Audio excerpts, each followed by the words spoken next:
I have spent my life watching the NFL through a lens few fans ever see.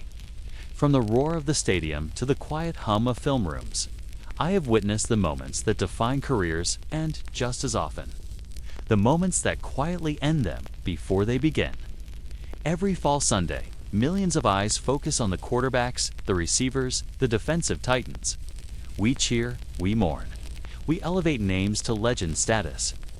But behind every player you celebrate, there's a story no one tells, a story of whispers in boardrooms, long nights with grainy footage, and men and women whose intuition, stubbornness, and relentless scrutiny shape destinies. I am talking about the scouts, the unsung architects of every gamble, every triumph, and every failure in the NFL. It begins in the shadows, long before draft day glitz and cameras. I remember sitting in a dimly lit office, watching a scout pore over hours of college game film, his fingers tracing plays like a conductor guiding a symphony. To the casual observer, it was just tape. To him, it was a map of human potential. One missed angle, one misjudged movement, and the difference could be monumental. The quarterback who would go on to lead a dynasty might be buried in the 5th round, or worse, passed over entirely. The lineman with the strength to redefine a team might be dismissed for a minor flaw no one else notices. That is the weight scouts carry. That is the gamble. Consider the story of a player who entered the NFL with no fanfare, overlooked by analysts and mocked by the media. Every combine statistic told the same story. He didn't fit the mold. Every expert predicted mediocrity, if not outright failure. Yet, one scout, driven by an instinct honed over decades, saw something others did not. He noticed a subtle leadership quality, the way the player lifted his teammates. The intangible spark that cannot be measured in 40-yard dashes or bench presses. That scout championed the pick, sometimes against overwhelming opposition. And when the player eventually rose to superstardom, the public celebrated him. But almost no one acknowledged the scout's foresight, the gamble that had been made in silence. The NFL draft is a high-stakes experiment disguised as entertainment. Millions of dollars, fan loyalty, and even the future of a franchise rest on decisions made long before the stadium lights shine. Scouts travel hundreds of miles, crisscrossing college campuses, small towns, and impromptu practice fields, watching, listening, evaluating. They speak with coaches, trainers, and sometimes family members, piecing together not just the athletic ability, but the character, resilience, and potential of young men at the precipice of their dreams. They weigh raw talent against temperament, physical measurables against intangible qualities, and gut instincts against analytics. One error in judgment can ripple across a team's fortunes for years. And yet, few outside the front office ever see their work, let alone understand it. I have watched as scouts dissect the careers of players whose names would later fill highlight reels. They debate, argue, and sometimes fight to keep a prospect on the board when everyone else has written him off. One scout's conviction can be the difference between the birth of a legend and the fading of a promising career into obscurity. And when it works, when a late-round pick transforms into a franchise cornerstone, the glory is always attributed to coaches, quarterbacks, or star players. The scouts remain faceless, their brilliance hidden behind spreadsheets and confidential reports. The pressure is unrelenting. Every draft cycle, scouts must defend their evaluations to managers, coaches, and owners, often under intense scrutiny. The fear of being wrong is omnipresent. A single misread can define a career. I've seen scouts walk out of boardrooms pale, having advocated for a player who is passed over, knowing that history might judge them harshly, but powerless to change the tide. And I've seen them celebrate quietly when their gamble pays off. Content in the knowledge that their insight, their stubborn belief in a raw talent no one else trusted, made history possible. The tension between data and instinct is central to the modern scout's life. Today, analytics provide detailed metrics on speed, acceleration, tackling angles, and pass trajectories. Software models predict career longevity and injury risk. But numbers cannot measure leadership, competitive fire, or mental resilience. Those qualities, the ones that turn a good player into a transformative one, are observed, felt, and sometimes argued over late into the night. A scout must navigate the delicate balance between what the numbers say and what their trained eye insists is true. Often, it is the gamble, the intuition against conventional wisdom, that defines whether a player becomes a star or a cautionary tale. History offers countless examples. Bobby Beathard, whose drafts built the Washington Redskins into a powerhouse, was renowned for his ability to see potential others ignored. He trusted his instincts, scoured the country for overlooked players, and understood that championships were constructed as much in offices and scouting rooms as on the field. Modern scouts continue that legacy, quietly shaping Super Bowl rosters through meticulous research, personal conviction, and sometimes sheer stubbornness. They uncover the undrafted heroes, the hidden gems, whose late-night film sessions and tireless advocacy transform franchises, and occasionally the entire league. I remember an instance from recent years when a scout's insistence led to a player being selected far lower than predicted, despite skepticism from analytics teams. The player went on to defy expectations, earning Pro Bowl honors and altering the trajectory of the team's season. The public celebrated the player's talent, applauded the coach's decision. But the scouts gambled the countless hours of observation. The conviction against opposition remained invisible to the world. Yet, those are the moments that define careers, that cement legacies behind the curtain of public acclaim. The NFL's landscape is constantly shifting. The introduction of the transfer portal, nil deals, and enhanced collegiate training regimens have added new layers of complexity to scouting. Scouts must adapt, anticipate, and continuously refine their methodologies. Yet, despite the evolving technology and sophisticated data analytics, the core of scouting remains fundamentally human. Observation, judgment, intuition, and the willingness to bet on a young athlete's unseen potential. It is a craft built over years, sharpened by experience, and tested in the crucible of high-stakes decision-making. I have walked stadiums where draft hopefuls train tirelessly, watched scouts take notes as players sprint, tackle, and strategize, often in solitude. There is an artistry to this work, a narrative woven from data, observation, and instinct. And for every success, there is a silent lesson, a pick that did not work out, a misjudgment, a gamble that failed.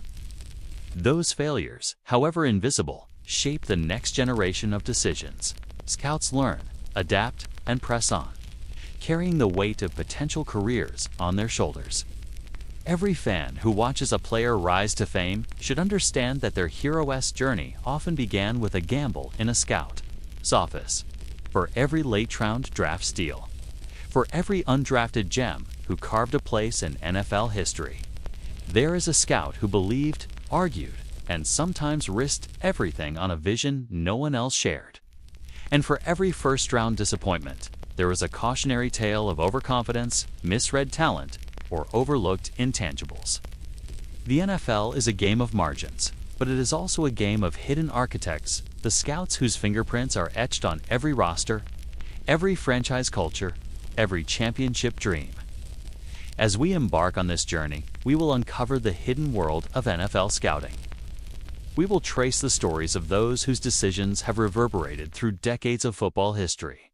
We will examine the meticulous processes, the analytical debates, the personal convictions that define the unseen craft of scouting. And by the end, you will see that every favorite player, every surprising success, every shocking bust carries the mark of a gamble, the gamble of those whose work is almost always invisible, but whose impact is undeniable. Because behind every draft pick, behind every career-defining moment, is a scout who made a choice that shaped the destiny of the player, the team, and sometimes the league itself. And these choices, these gambles, are what make the NFL not just a game of athleticism, but a theater of human judgment, vision, and courage. I've spent years trying to understand the unseen forces behind the NFL, the subtle decisions that ripple outward to shape entire franchises. Most fans see only what happens on the field. The spectacular touchdown, the bone-crunching tackle, the quarterback threading a perfect pass. But the story of professional football runs far deeper than the 90 minutes of action every Sunday. It begins in offices, film rooms, and empty stadiums long before a jersey is ever handed to a rookie. It begins with the scouts, the men and women whose job is to peer into the unknown and place a bet on raw potential, character, and grit. They are the architects of destiny, yet their work is often invisible, their influence hidden behind the glamour of players and coaches. The NFL Draft, which captivates millions of viewers annually, is often misunderstood.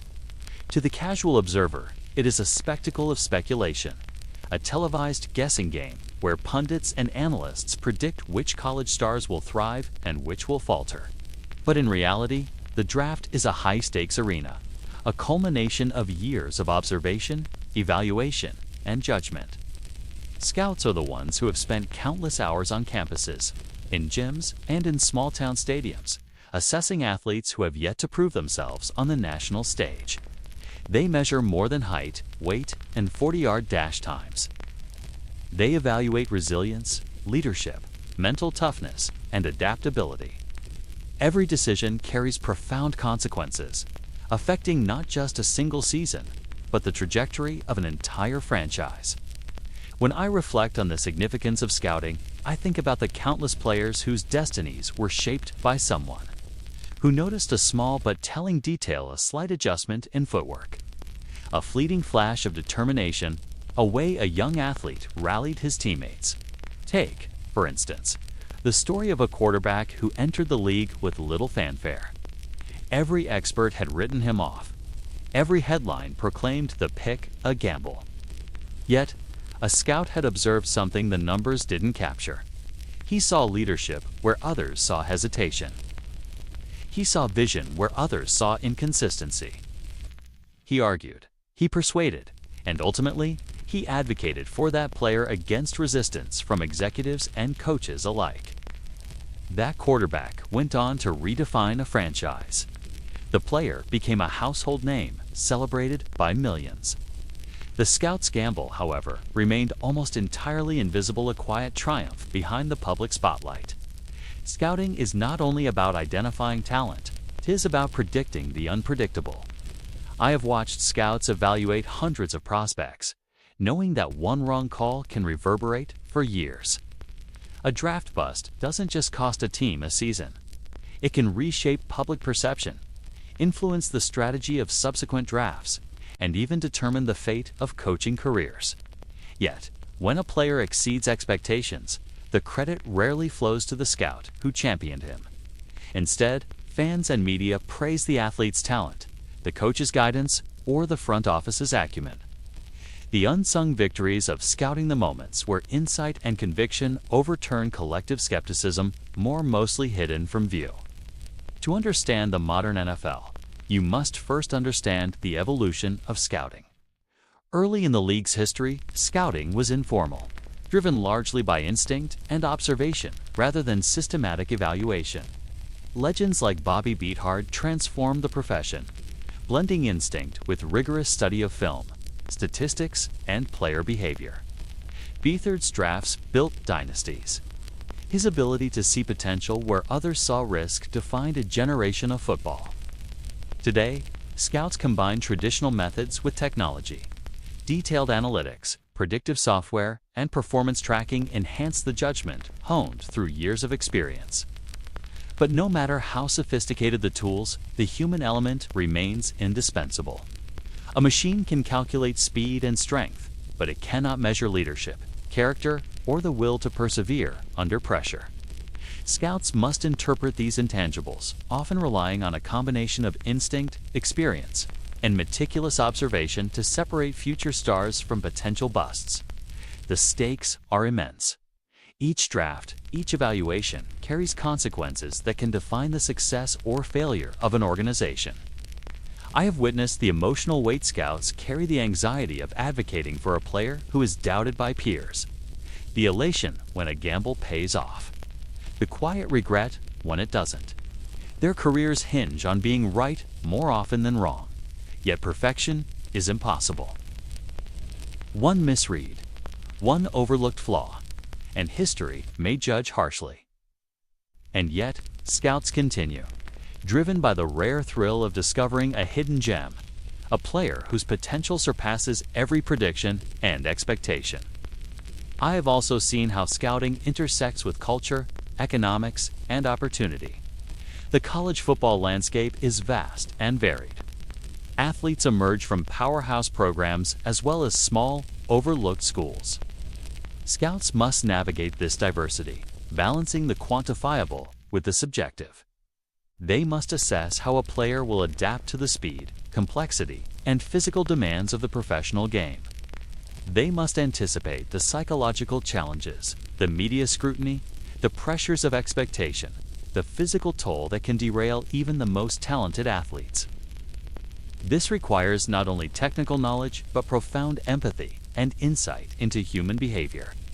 The narratives scouts uncover are often more compelling than anything that happens on the field. I remember a story of a lineman from a small town who had been passed over by multiple teams. His measurables were average, his combine performance unremarkable. But one scout noticed a consistency in practice habits, a determination in the way he responded to setbacks. He argued tirelessly for this player, eventually convincing the front office to take a chance. That player became a cornerstone of a Super Bowl winning roster, demonstrating that potential often resides where the spotlight never shines. Scouting is also a profession defined by its unsung heroes. Many scouts work for decades without public recognition. They travel thousands of miles annually, review hundreds of hours of game footage, and sit through countless meetings analyzing every nuance of a player's performance. They build relationships with college coaches, athletes, and families, often gaining insights that are invisible on tape. These insights are then distilled into recommendations that can alter the course of a franchise. Yet, despite their profound impact, scouts are rarely acknowledged in mainstream narratives. Their victories are silent, their influence omnipresent but unseen. Modern scouting has evolved further with the advent of name, image, and likeness agreements, transfer portals, and an increasingly data-driven college football environment. Scouts now balance traditional observation with advanced analytics, weighing numerical trends against the human elements they have long relied upon. This requires adaptability, an ability to interpret complex information, and a keen sense of judgment. Those who succeed in this environment do so because they can marry intuition with data, translating raw observations into actionable insights that guide franchises toward success. I have come to understand that scouting is as much about people as it is about performance. A player's mental resilience, leadership qualities, and adaptability often determine their long-term success more than speed or strength. Scouts observe these qualities in quiet moments. A player rallying teammates, responding to adversity, or demonstrating a commitment to continuous improvement. These are the details that separate the future stars from the forgotten prospects. And yet, for every success story, there are lessons learned from failure. Each misjudged prospect contributes to the scout's evolving expertise, informing future evaluations and shaping the next generation of decisions. As I reflect on the broader implications, I realize that scouts are more than evaluators. They are the custodians of possibility. Their work underpins every championship, every dynasty, every moment of triumph that fans celebrate. The victories of players are inextricably linked to the quiet, meticulous labor of scouts who saw potential where others did not. And the failures, too, carry lessons that echo through the halls of team offices, shaping philosophies and strategies for years to come. This documentary will explore the intricate world of NFL scouting. We will meet the men and women whose judgments, instincts, and convictions define careers and franchises. We will examine how they navigate the tension between data and intuition, risk and reward, potential and uncertainty. Through stories of gambles won and lost, of overlooked talent transformed into legends. We will uncover the hidden architecture of the NFL, the unseen forces that determine which players rise to stardom and which fall into obscurity. By the end, viewers will not only appreciate the spectacle of the NFL on the field, but also understand the intricate, high-stakes world that exists behind it. They will see that every favorite player they cheer for, every late-round hero who defied the odds, carries the imprint of a scout's vision and conviction. And they will understand that the NFL is as much about judgment, foresight, and courage in offices and film rooms as it is about speed, power, and athletic brilliance on Sundays. When I think about the story of scouting in the NFL, my mind immediately turns to the razor-thin line between triumph and failure. The draft is not a stage of certainty, it's a theater of risk. Every spring, teams gather under the bright lights to announce names. But what few fans realize is that the work leading up to that moment is a mixture of obsession, intuition, and gamble. Scouts are not fortune tellers.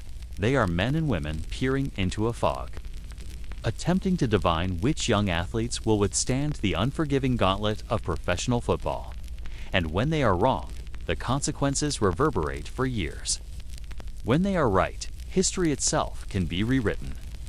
I often think about Ryan Leaf, drafted second overall in 1998, just one pick after Peyton Manning. Leaf was supposed to be a savior. He had the arm strength, the size, the college accolades. He looked the part of a franchise quarterback. Scouts debated him furiously. Some saw a generational talent. Others whispered about red flags: his temperament, his attitude, his immaturity. The San Diego Chargers took the gamble anyway. The result? One of the most infamous draft busts in history. Leaf lasted only for turbulent seasons, his career undone by poor performance and personal struggles. The decision haunted the franchise for years, setting them back at a time when a single pick could make or break a team's future. And yet, on the other side of that same draft, the Indianapolis Colts selected Peyton Manning. Manning, too, was a gamble. He was criticized for lacking elite arm strength, doubted for his mobility, and questioned for whether his brilliance at Tennessee could translate to the pros. One scout, when reflecting on those days, said, "Manning wasn't the strongest, wasn't the fastest, but he was the smartest, and that's what made him inevitable." That insight, recognizing something beyond physical tools, is the essence of scouting. It's never just about the numbers on paper. It's about what lies beneath. For every Leaf, there is a Manning. For every bust that crumbles under pressure, there is a hidden gem who rises to greatness. Consider Tom Brady, drafted 199th overall in 2000. By all measurable standards, Brady was unimpressive. His 40-yard dash was slow. His body looked average. He didn't command the same attention as higher-ranked quarterbacks. Most teams saw him as little more than a career backup. But one scout saw something different: his poise in the pocket, his unshakable competitive fire, the way he carried himself in pressure situations. That evaluation led the New England Patriots to take a chance, a decision that would alter not only the franchise's destiny, but the entire history of the league. Scouting, at its core, is about weighing contradictions. The measurables say one thing, the film says another, and the intangibles whisper something else entirely. A scout must synthesize it all and arrive at a conviction strong enough to withstand scrutiny from coaches, executives, and owners. Sometimes that conviction creates dynasties. Other times, it drags teams into years of mediocrity. The difference between the two is often invisible at the moment of decision. I've spoken to scouts who describe their work as a lonely pursuit. They spend months on the road, driving from one small-town college to another, watching practices in half-empty stadiums, eating in diners where nobody knows their name. They build files on hundreds of prospects, detailing everything from a player's high school record to his off-field behavior. They speak with coaches, professors, even janitors to learn about character. One scout once told me, I care less about how fast he runs than how he treats the cafeteria staff. That's the kid who's going to last when the spotlight gets hot. That perspective, searching for what cannot be measured, was what separates great scouts from ordinary ones. Because the truth is, almost every player drafted into the NFL is athletically gifted. They all have speed, strength, and ability. What differentiates them isn't their 40-yard dash time. It's their capacity to endure failure, to lead under pressure, to adapt when the game demands more than they've ever given before. These qualities are subtle, often invisible, but scouts spend their lives trying to detect them. The gamble comes from the unknown. A college star might dominate weaker competition, but struggle against NFL defenses. A player with immaculate stats might collapse under the pressure of being a first-round pick. A quiet, unheralded prospect might transform into a leader the moment he steps into a locker room filled with veterans. Scouts live in this uncertainty, constantly forced to balance instinct with evidence, potential with risk. The cost of being wrong is enormous. Take Jamarcus Russell, the #1 overall pick in 2007. He had perhaps the most dazzling pro day workout scouts had ever seen. His arm strength was otherworldly. He could throw 60 yards from his knees. The Raiders believed they had drafted a generational quarterback. But behind the raw talent were troubling signs, questions about work ethic, discipline, and preparation. Those doubts proved valid. Russell never delivered on his potential, becoming one of the greatest busts in league history. For the Raiders, that one decision echoed for years, crippling the team's ability to compete at the highest level. Yet scouts also point to cases like Antonio Brown. Drafted in the 6th round in 2010, at Central Michigan, Brown wasn't considered elite. He was undersized, lacking blazing speed, and his route running was unpolished. But a scout saw spark his agility, his competitiveness, his relentless drive. The Pittsburgh Steelers took a chance, and Brown became one of the most electrifying receivers of his era. That gamble, that insight into potential where others saw mediocrity, defined a franchise's success for nearly a decade. The paradox of scouting is that failure is inevitable, but so is discovery. For every miss, there is a hit. For every Leaf, a Manning. For every Russell, a Brady. For every overlooked prospect, a legend waiting to be revealed. The scouts live in this tension, knowing that their reputations, careers, and sometimes livelihoods hinge on the accuracy of their convictions. When I reflect on this world, I realize scouting is less about predicting the future and more about understanding human nature. It's about seeing what others can't or won't. It's about identifying resilience in the face of adversity, discipline in the quiet hours, and passion in the smallest gestures. And it's about accepting that no matter how much film you watch, no matter how many interviews you conduct, no matter how much data you analyze, the NFL will always humble you. Because football, like life, is unpredictable. The gamble never goes away. This is the foundation of our story. The busts and the hidden gems. The triumphs and the disasters.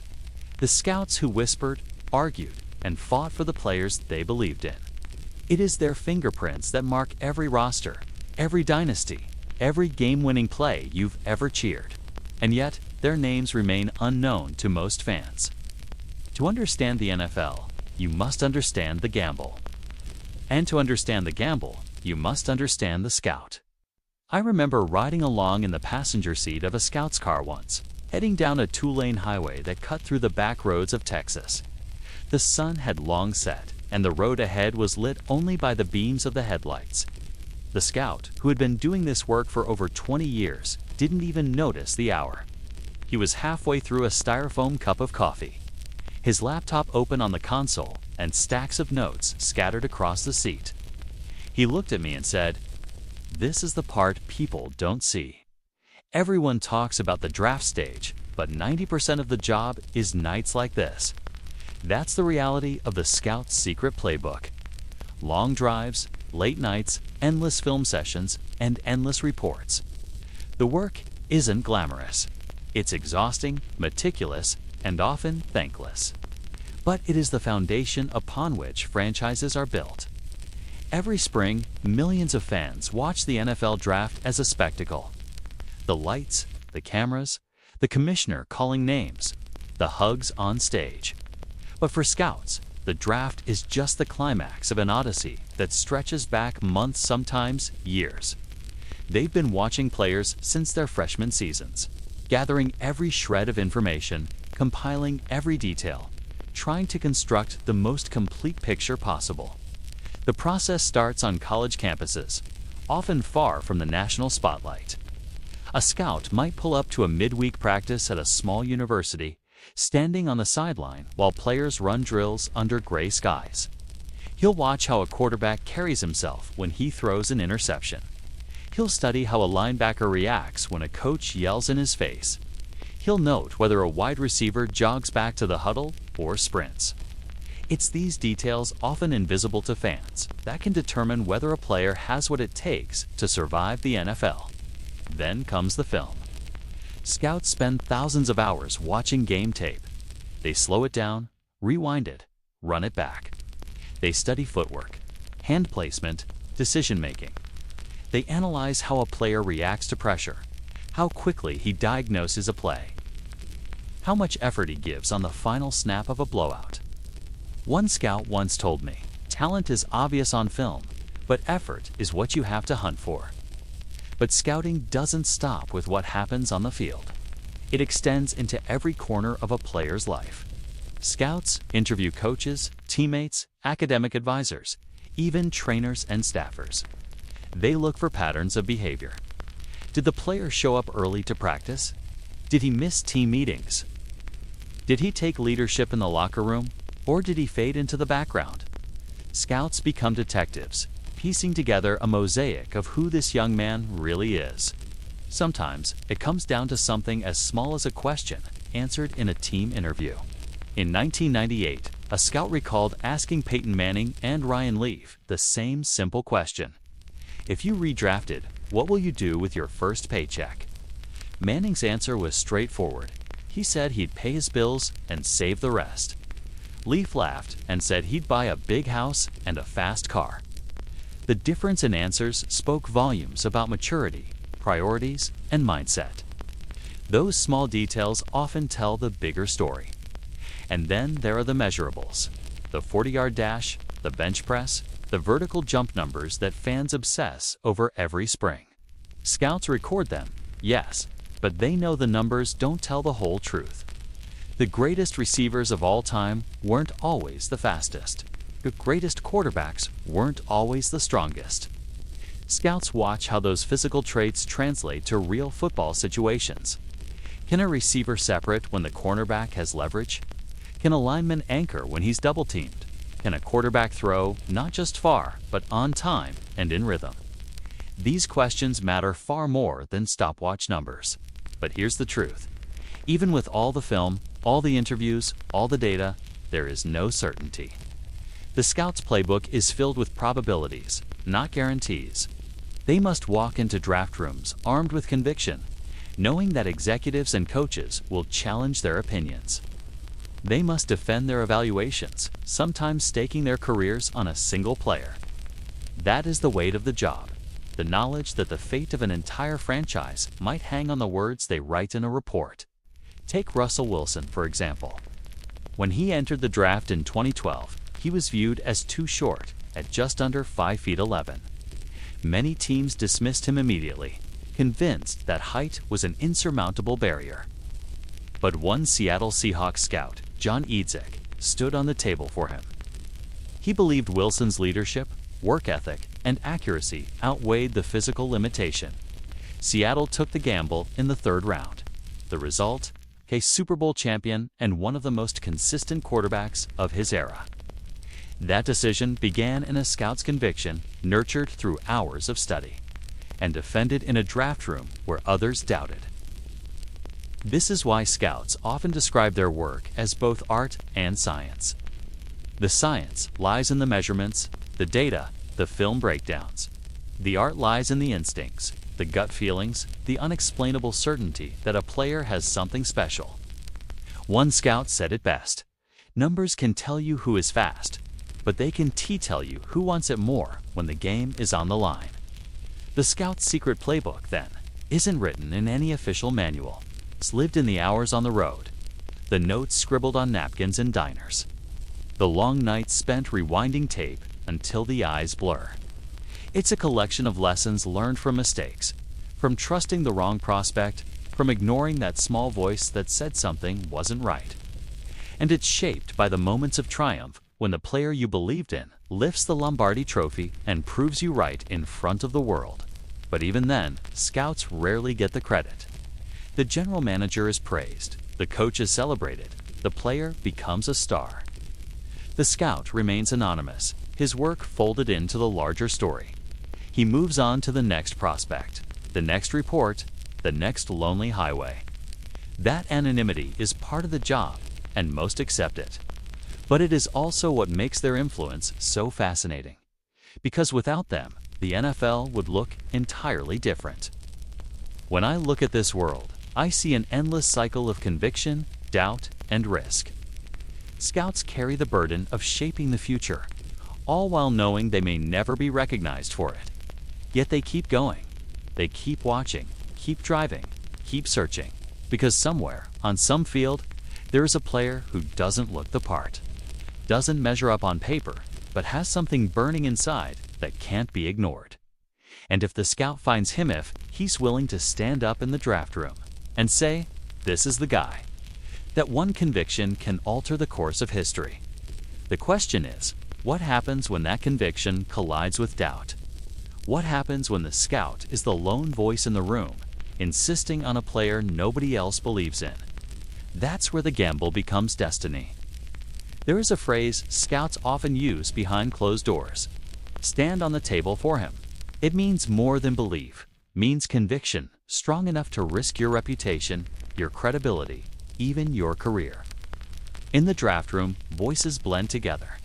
Coaches lobbying for scheme fits, executives eyeing financial implications, analysts pointing to statistics. But when a scout stands on the table, he is declaring, "This player is the one. Trust me." And in that moment, the weight of the franchise leans on a single man's shoulders. Conviction is what makes scouting both noble and terrifying. Because when you're right, you can alter the future of a team. But when you're wrong, you live with the consequences for the rest of your career. One of the most famous examples of conviction paying off is the story of Jerry Rice.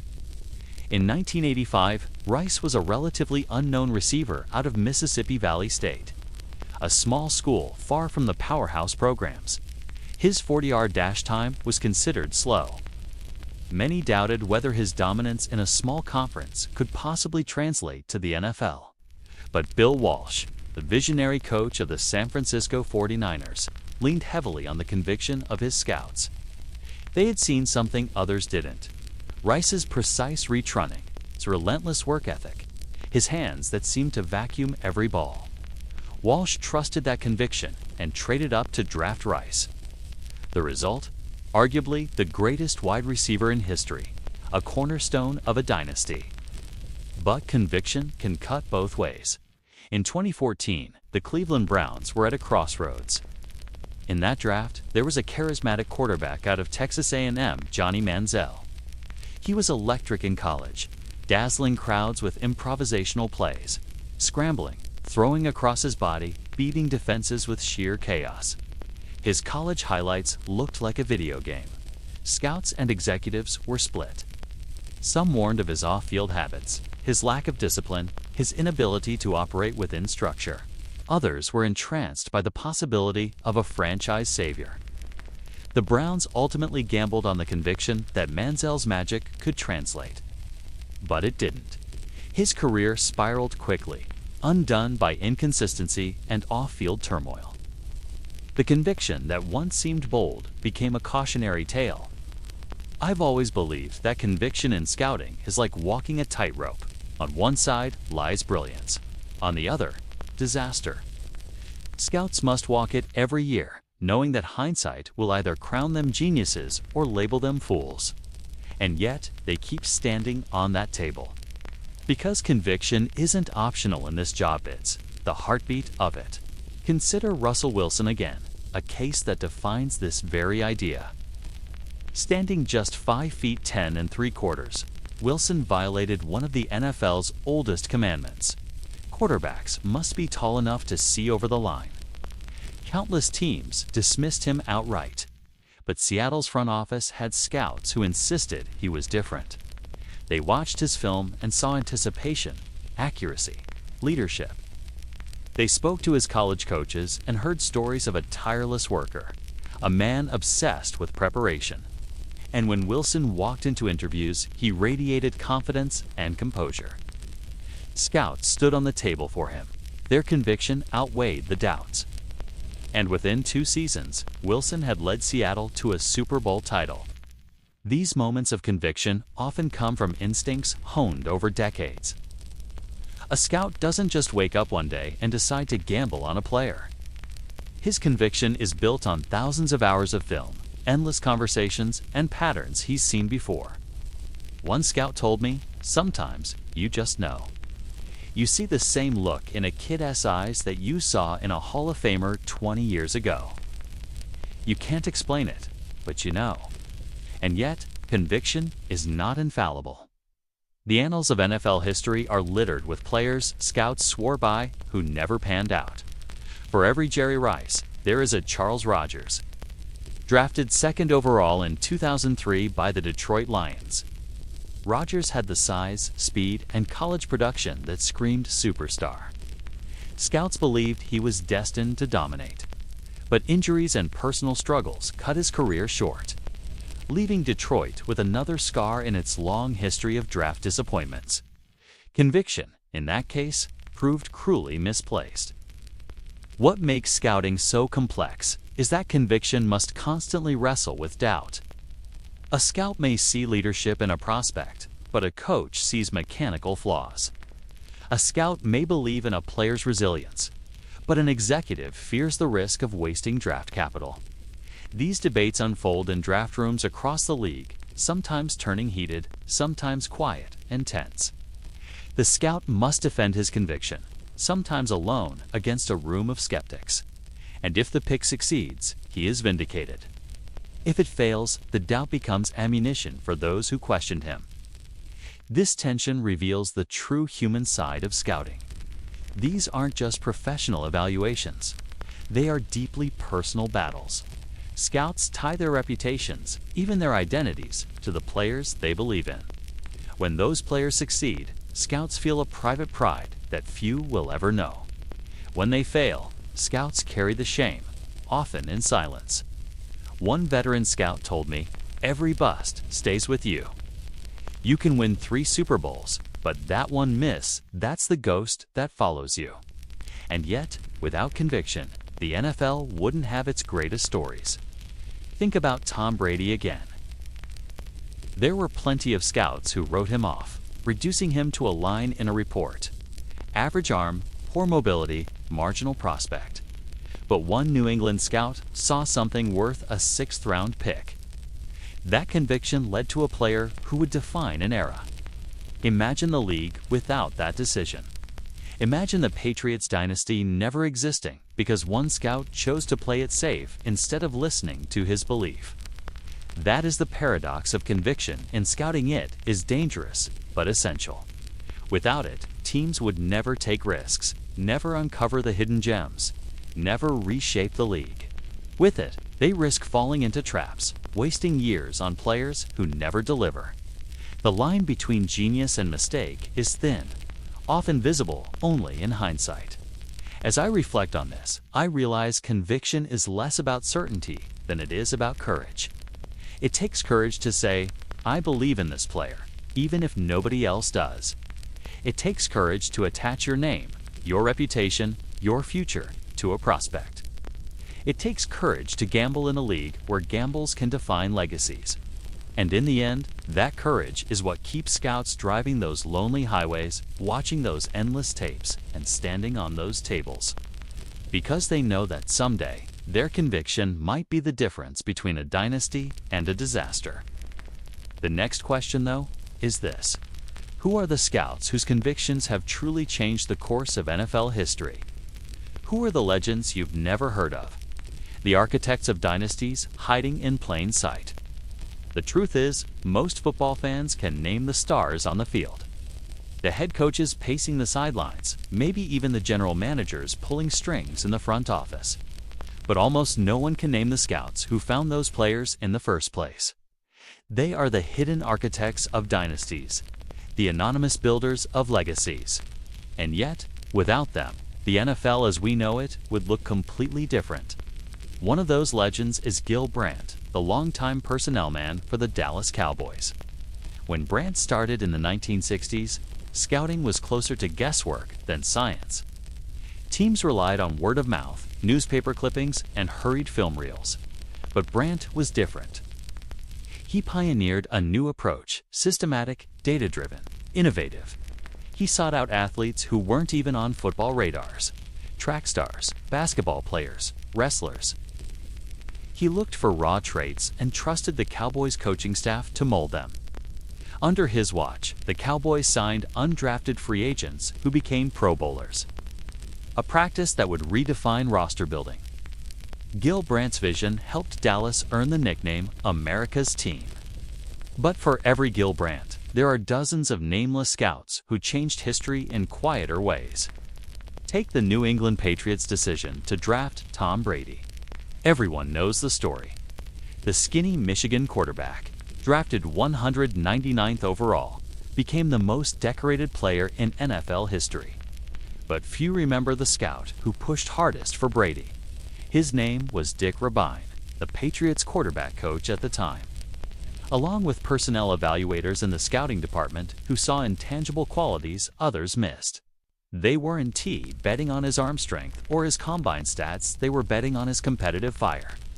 His obsession with preparation. That conviction altered the trajectory of not just one franchise, but the entire NFL. Sometimes the legends are hidden even deeper. In 1981, the San Francisco 49ers drafted a cornerback out of Grambling State named Ronnie Lott. What followed was the birth of a defensive cornerstone, a player whose toughness and leadership embodied the 49ers dynasty. Behind that pick was a scout named Tony Razzano. He saw in Lott not just athleticism, but an uncompromising will, a presence that would transform a locker room. Razzano's conviction, supported by Bill Walsh's trust in his staff, built the foundation of a dynasty that would dominate the decade. Scouting legends don't always discover superstars. Sometimes their genius lies in finding role players who perfectly fit a system. Consider the Pittsburgh Steelers of the 1970s, perhaps the greatest draft classes in NFL history. Between 1969 and 1974, the Steelers drafted Joe Green, Terry Bradshaw, Jack Ham, Mel Blount, Franco Harris, Lynn Swann, John Stallworth, Mike Webster, and Jack Lambert. Nearly half their roster ended up in Canton. That didn't happen by accident. It happened because scouts like Bill Nunn were willing to go where others wouldn't. Nunn tapped into historically black colleges, bringing overlooked talent to Pittsburgh. Without him, players like Stallworth and Blount might have been lost to obscurity. Instead, they became legends who powered for Super Bowl victories. Think about that for a moment. One scout's vision reshaped the entire league. Bill Nunn didn't just find players, he widened the map. He challenged assumptions, broke barriers, and built a dynasty by refusing to accept conventional wisdom. That is what legends do. And yet, most of these names remain unknown outside of football circles. Fans cheer the touchdown, not the scout who first believed the player could do it.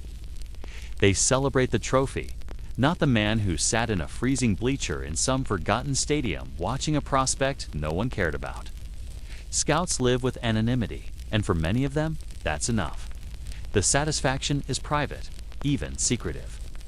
One scout once told me, "When I see a kid I believed in make it, I don't need the world to know. I know." But anonymity doesn't mean insignificance. If anything, it underscores just how essential these hidden figures are. Every dynasty you've ever admired was built on the backs of scouts who trusted their eyes, their instincts, their conviction. From the Cowboys of the 70s to the Steelers of the dynasty years to the Patriots of the 2000s, each empire was sparked by a scout's gamble. Still, what fascinates me most is the duality of their legacy. When scouts are right, their impact echoes for decades. But when they are wrong, their names are quickly forgotten, erased by failure. Fans don't remember the scout who stood on the table for Jamarcus Russell. They don't remember the scout who begged his team to take Ryan Leaf. Failure buries names, while success immortalizes them. And so, scouting becomes a profession where legends live in shadows and mistakes vanish into silence. The more I reflect on it, the more I realize that scouting is a paradox of visibility. On one hand, it is the most invisible job in the league. On the other, its influence is everywhere. You cannot watch an NFL game without seeing the fingerprints of scouts on every snap, every yard gained, every tackle made. Their work is hidden in plain sight. This hidden nature raises another question. How do these scouts see what others miss? How do they consistently find greatness in players who look ordinary to everyone else? What instincts, what methods, what secrets allow them to build dynasties out of overlooked talent? That's where the heart of the mystery lies. Because scouting isn't just about finding players, it's about finding patterns, breaking codes, and trusting a vision few others can see. And it's time we pull back that curtain. When I think about what separates scouts from the rest of us, it's not just the hours they put in or the miles they travel it's the way they see the game. They don't watch players. They study them. They don't just look at numbers. They search for meaning buried between the lines. And often, the things they notice aren't written down in any box score or highlighted in any film reel. Take the combine, for example. Fans obsess over it. The 40-yard dash, the bench press, the vertical jump. Those measurables dominate headlines every spring. But for scouts, the combine is only a small piece of the puzzle. One veteran once told me, "The combine tells you what a player is. The tape tells you who he is. That distinction matters. Speed can be measured. Strength can be recorded. But toughness, work ethic, resilience under pressure, those aren't timed with a stopwatch. They reveal themselves only to the trained eye."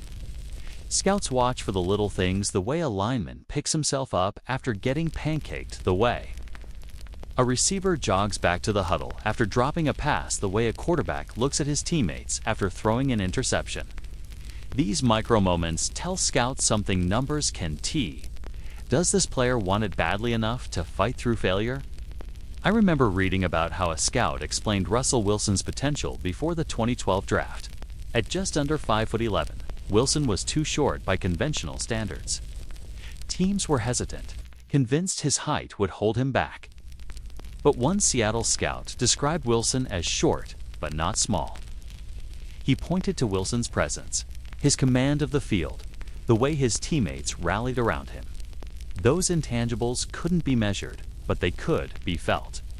And they became the reason Seattle gambled on him. We all know how that gamble paid off. The science of scouting is part instinct, part pattern recognition. Scouts will watch hundreds of hours of film, breaking down footwork, hand placement, decision-making, speed. But then they'll put the tape aside and ask questions. Does this kid love football? Does he live it, breathe it, obsess over it? Or is it just a stepping stone to a paycheck? Those questions may seem intangible, but to scouts, they're often the difference between a bust and a Hall of Famer. Some scouts talk about what they call the blink moment. In just a few plays, they claim you can sometimes see everything you need to know. Not the stats, not the final score, but how a player moves, reacts, responds.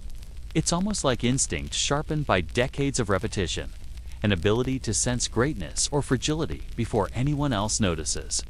But instinct isn't enough. Scouting today blends gut feeling with analytics. Teams now have departments devoted to tracking every movement a college player makes, GPS data on top speed, detailed breakdowns of throwing velocity, biomechanical analysis of footwork. These numbers give scouts more tools, more reference points.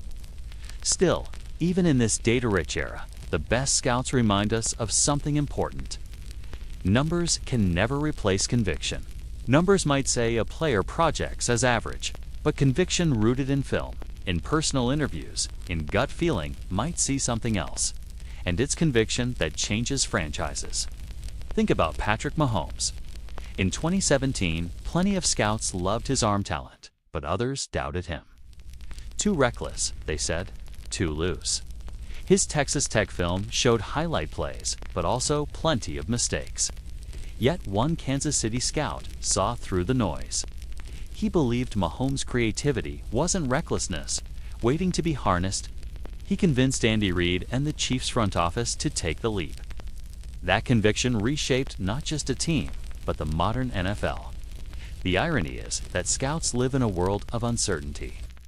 They know they will never be right all the time. They are gambling, but they gamble with a framework built on discipline. They rely on reference points from the past. How one player S traits compare to another S.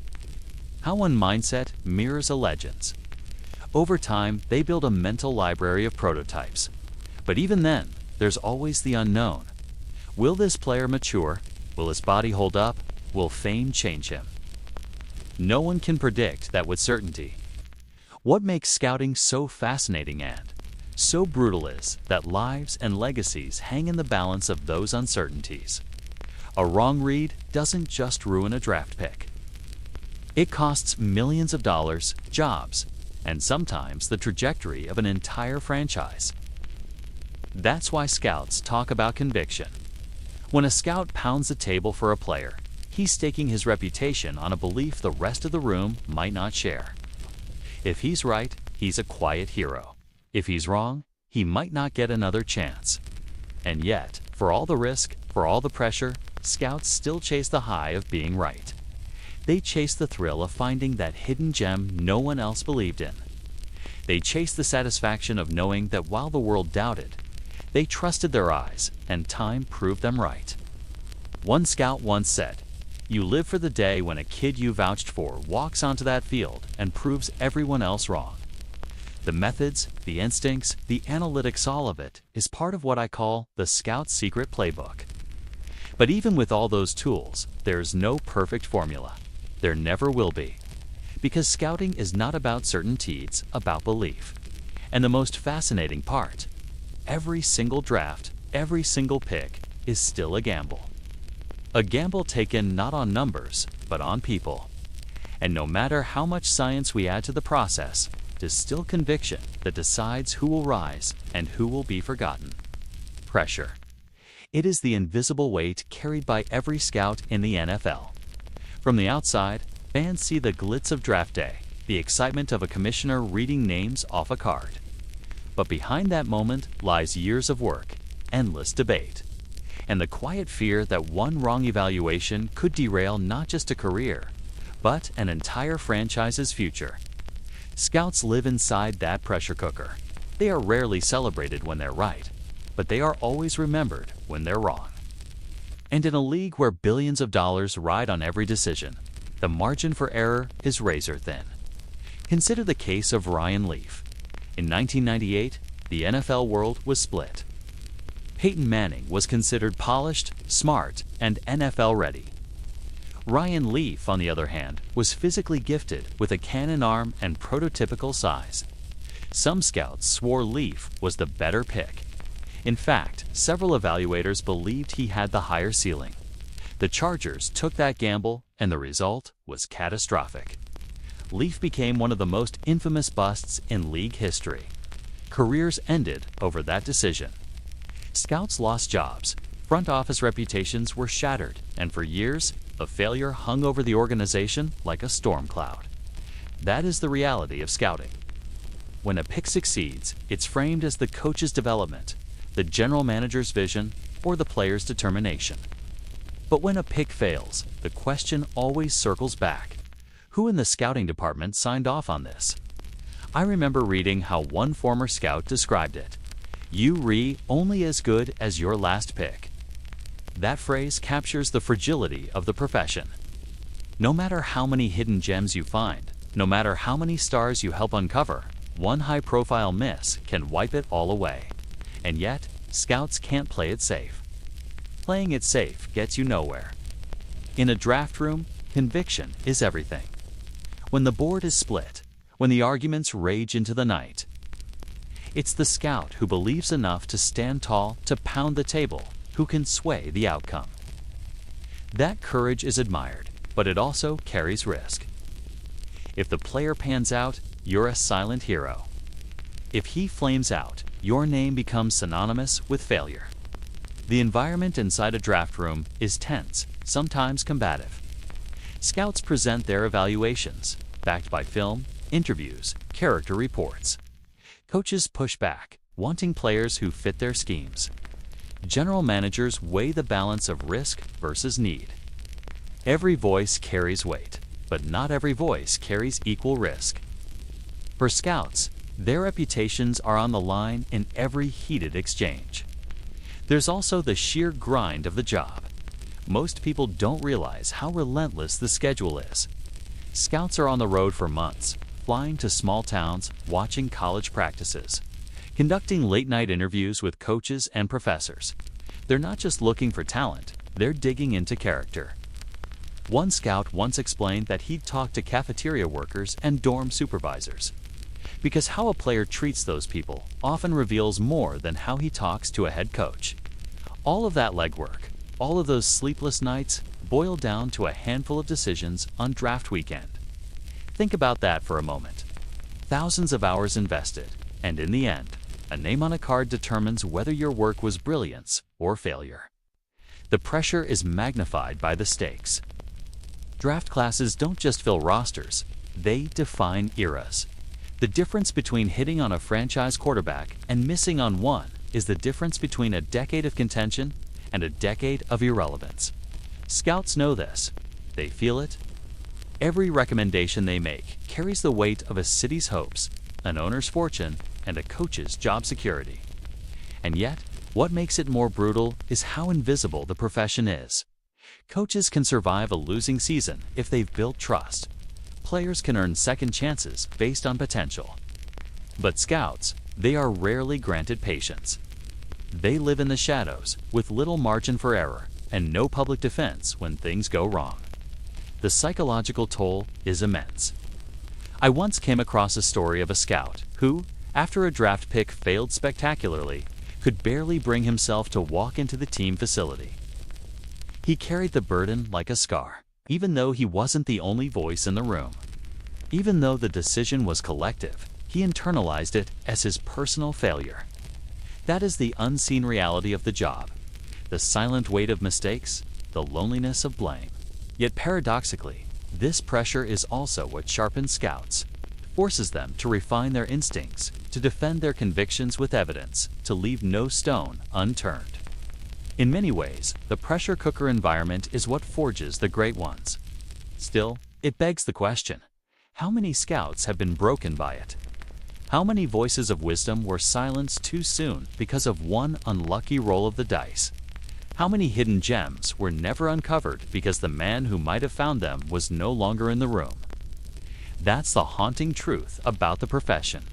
Scouts operate with stakes as high as any in football, yet with visibility as low as any job in sports. They gamble with careers, they gamble with legacies, and every spring they step back into the fire, knowing one mistake could end it all. And yet they keep coming back. Because for scouts, the risk is part of the reward.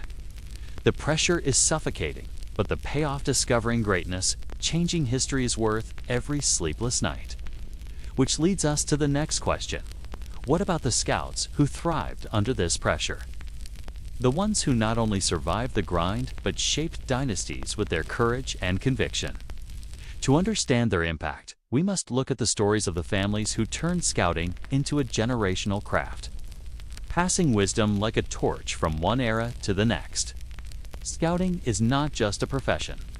For some, it becomes a calling, one so deeply ingrained that it passes from generation to generation like an heirloom.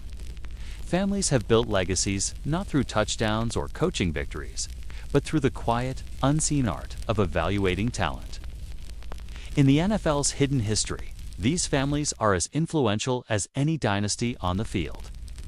One of the most famous names is the Polians.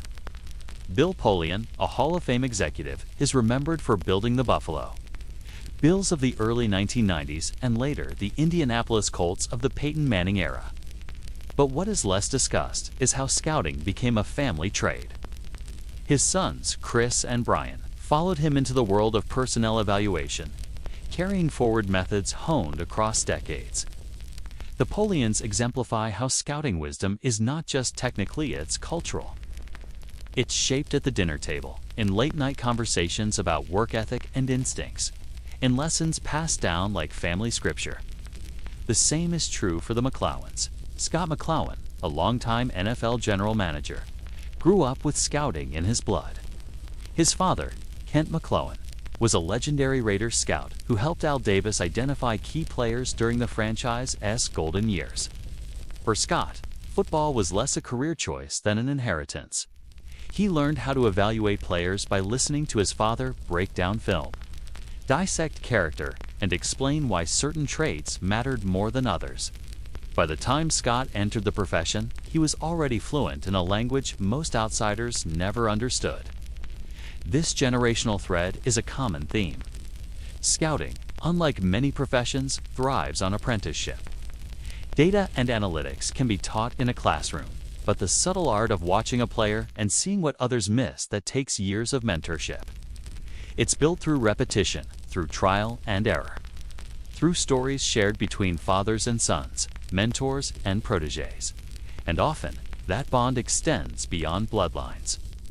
Many scouts describe their departments as families of their own, forged through shared struggles on the road.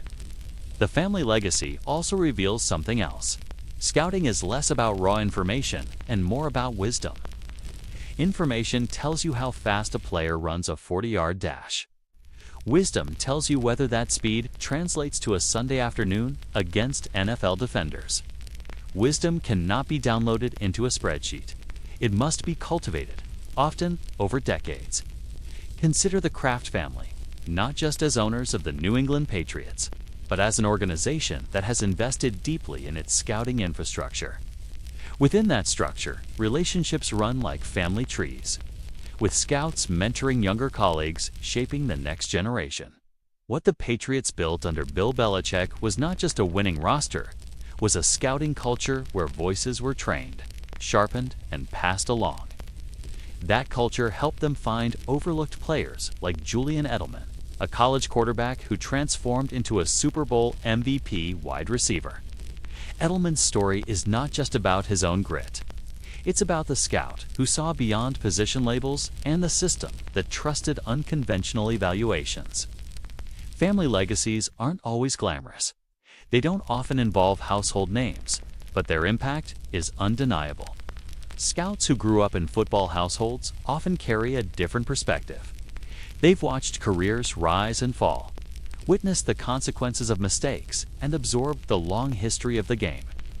When they evaluate a player, they aren't just measuring him against numbers, they're measuring him against generations of memory. There's also a more human side to this. For many scouts, the job consumes so much time and energy that family becomes inseparable from the work. Wives, children, siblings, they all live with the consequences of the grind. Scouts miss birthdays and anniversaries. They spend more time in rental cars and hotel rooms than at their own kitchen tables. And yet, in some families, that sacrifice becomes normalized, even shared. The children who grow up in that environment sometimes choose to follow the same path. Not in spite of the sacrifice, but because it feels like home. But let's not romanticize it entirely. Family legacies can also be a burden. A son following his father's footsteps carries the weight of expectation. If he succeeds, people say it's because of the name. If he fails, the failure feels magnified, as though he'd let down not only a franchise, but his own bloodline. The same pressure that defines scouting is amplified when the family name is on the line. Still, the existence of these legacies tells us something profound. Scouting is not just a job. It's a way of life, one passed down like a craft. And in those families, the knowledge becomes deeper, the instincts sharper, the history richer. What fascinates me most is how these family legacies shape the NFL's future. Each generation of scouts brings new methods, new technology, new philosophies. But they are also anchored by the lessons of the past, by the stories and convictions handed down by those who came before. In that way, scouting is both timeless and evolving, a balance of tradition and innovation. And so, when you see a Super Bowl team hoist the Lombardi Trophy, know this. Somewhere in that celebration, a family legacy is being honored. A father who taught a son how to trust his eyes. A mentor who passed down wisdom to his protege. A lineage of conviction built quietly in the shadows, that echoes in the roar of victory. Yet, as much as family legacy defines scouting, it also collides with modern change. The landscape of football is shifting. College athletics are transforming through nil deals and the transfer portal, reshaping how scouts evaluate players. In this new era, tradition must adapt, and families must reconcile old wisdom with new realities. That evolution is the next frontier. I remember when scouting felt like a hidden craft, one that operated in the shadows of college stadiums and backroad practice fields. We relied on dusty film reels, long drives through the South, and whispered conversations with coaches who knew the truth behind a player's statistics. But today, the game has shifted under our feet. The landscape scouts once navigated with instinct and sweat has been redrawn by forces that seemed unthinkable. Just a decade ago, the rise of NIL deals, the transfer portal, and the commercialization of college athletes at a scale we never imagined. And for scouts, this isn't just background noise, it's the new battleground for truth. The introduction of name, image, and likeness rights, NIL, was hailed as a watershed moment in college football. Athletes could finally profit from their talent while still in school. On the surface, it sounded like justice. A long overdue correction to a system that raked in billions while the players received nothing but scholarships and meal plans. But for scouts, it blurred the picture. Suddenly, a quarterback with middling stats but strong social media presence could land a six-figure deal. A wide receiver with one highlight reel catch might have a sponsorship before he even cracked the starting lineup. Scouts who used to separate hype from reality on the field now had to peel away the layers of marketability, popularity, and brand building just to see the player underneath. I've heard old scouts call it smoke. NIL money, they say, throws smoke in front of the tape because hype is seductive. When you see a college kid with commercials, with a national spotlight, with a line of local businesses singing his praises, it's easy to start believing he's destined for Sunday greatness. But scouts know better. We've been fooled before. We've seen Heisman winners flame out, and we've seen undrafted nobodies become legends. NIL just raises the stakes. Now every report we file must cut through noise amplified by money. And then there's the transfer portal, the free agency of college football. It has turned the traditional scouting cycle into chaos. In the past, a scout could watch a player grow over 3 or 4 years in one system, under one coach, against familiar competition. We saw development arcs, patterns of resilience, and habits that told us whether a player was built for the long haul. But with the portal, those arcs fracture. A quarterback might start at Georgia, transfer to a smaller school for reps, then transfer again, chasing a starting job. Wide receivers bounce from program to program, chasing opportunity, leaving scouts with fragmented film that makes consistency hard to judge. The challenge isn't just logistical, though keeping track of constant movement is exhausting. It's psychological. What does a transfer say about a player's mindset? Is it resilience, adapting to new environments, refusing to give up on a dream? Or is it restlessness, an unwillingness to face adversity, a red flag that whispers louder than any highlight tape? The answer isn't clear. Scouts now walk a tightrope between empathy and skepticism. We know players deserve the chance to find the right fit, but we also know that the NFL doesn't reward instability. I recall a recent case that captures this perfectly. A linebacker who had transferred 3 times before landing at a mid-major program. On tape, he was electric. Sideline speed. Instincts that leaped off the screen. Leadership qualities his coaches swore by. But the questions lingered. Why so many moves? Was he chasing opportunity or running from challenge? When the draft came, his stock slid. Teams hesitated. Months later, he made a roster as an undrafted free agent and quickly proved he belonged. For scouts, it was a lesson. The portal can hide gems, but it can also mislead, forcing us to weigh context more carefully than ever before. NIL and the transfer portal together have changed the ecosystem scouts inhabit. They have made the job harder, yes, but also more essential. Because when the noise grows louder, the role of the scout as a truth seeker becomes indispensable. We are the ones tasked with stripping away hype, with filtering the marketing machine from the muscle memory, the grit, the will.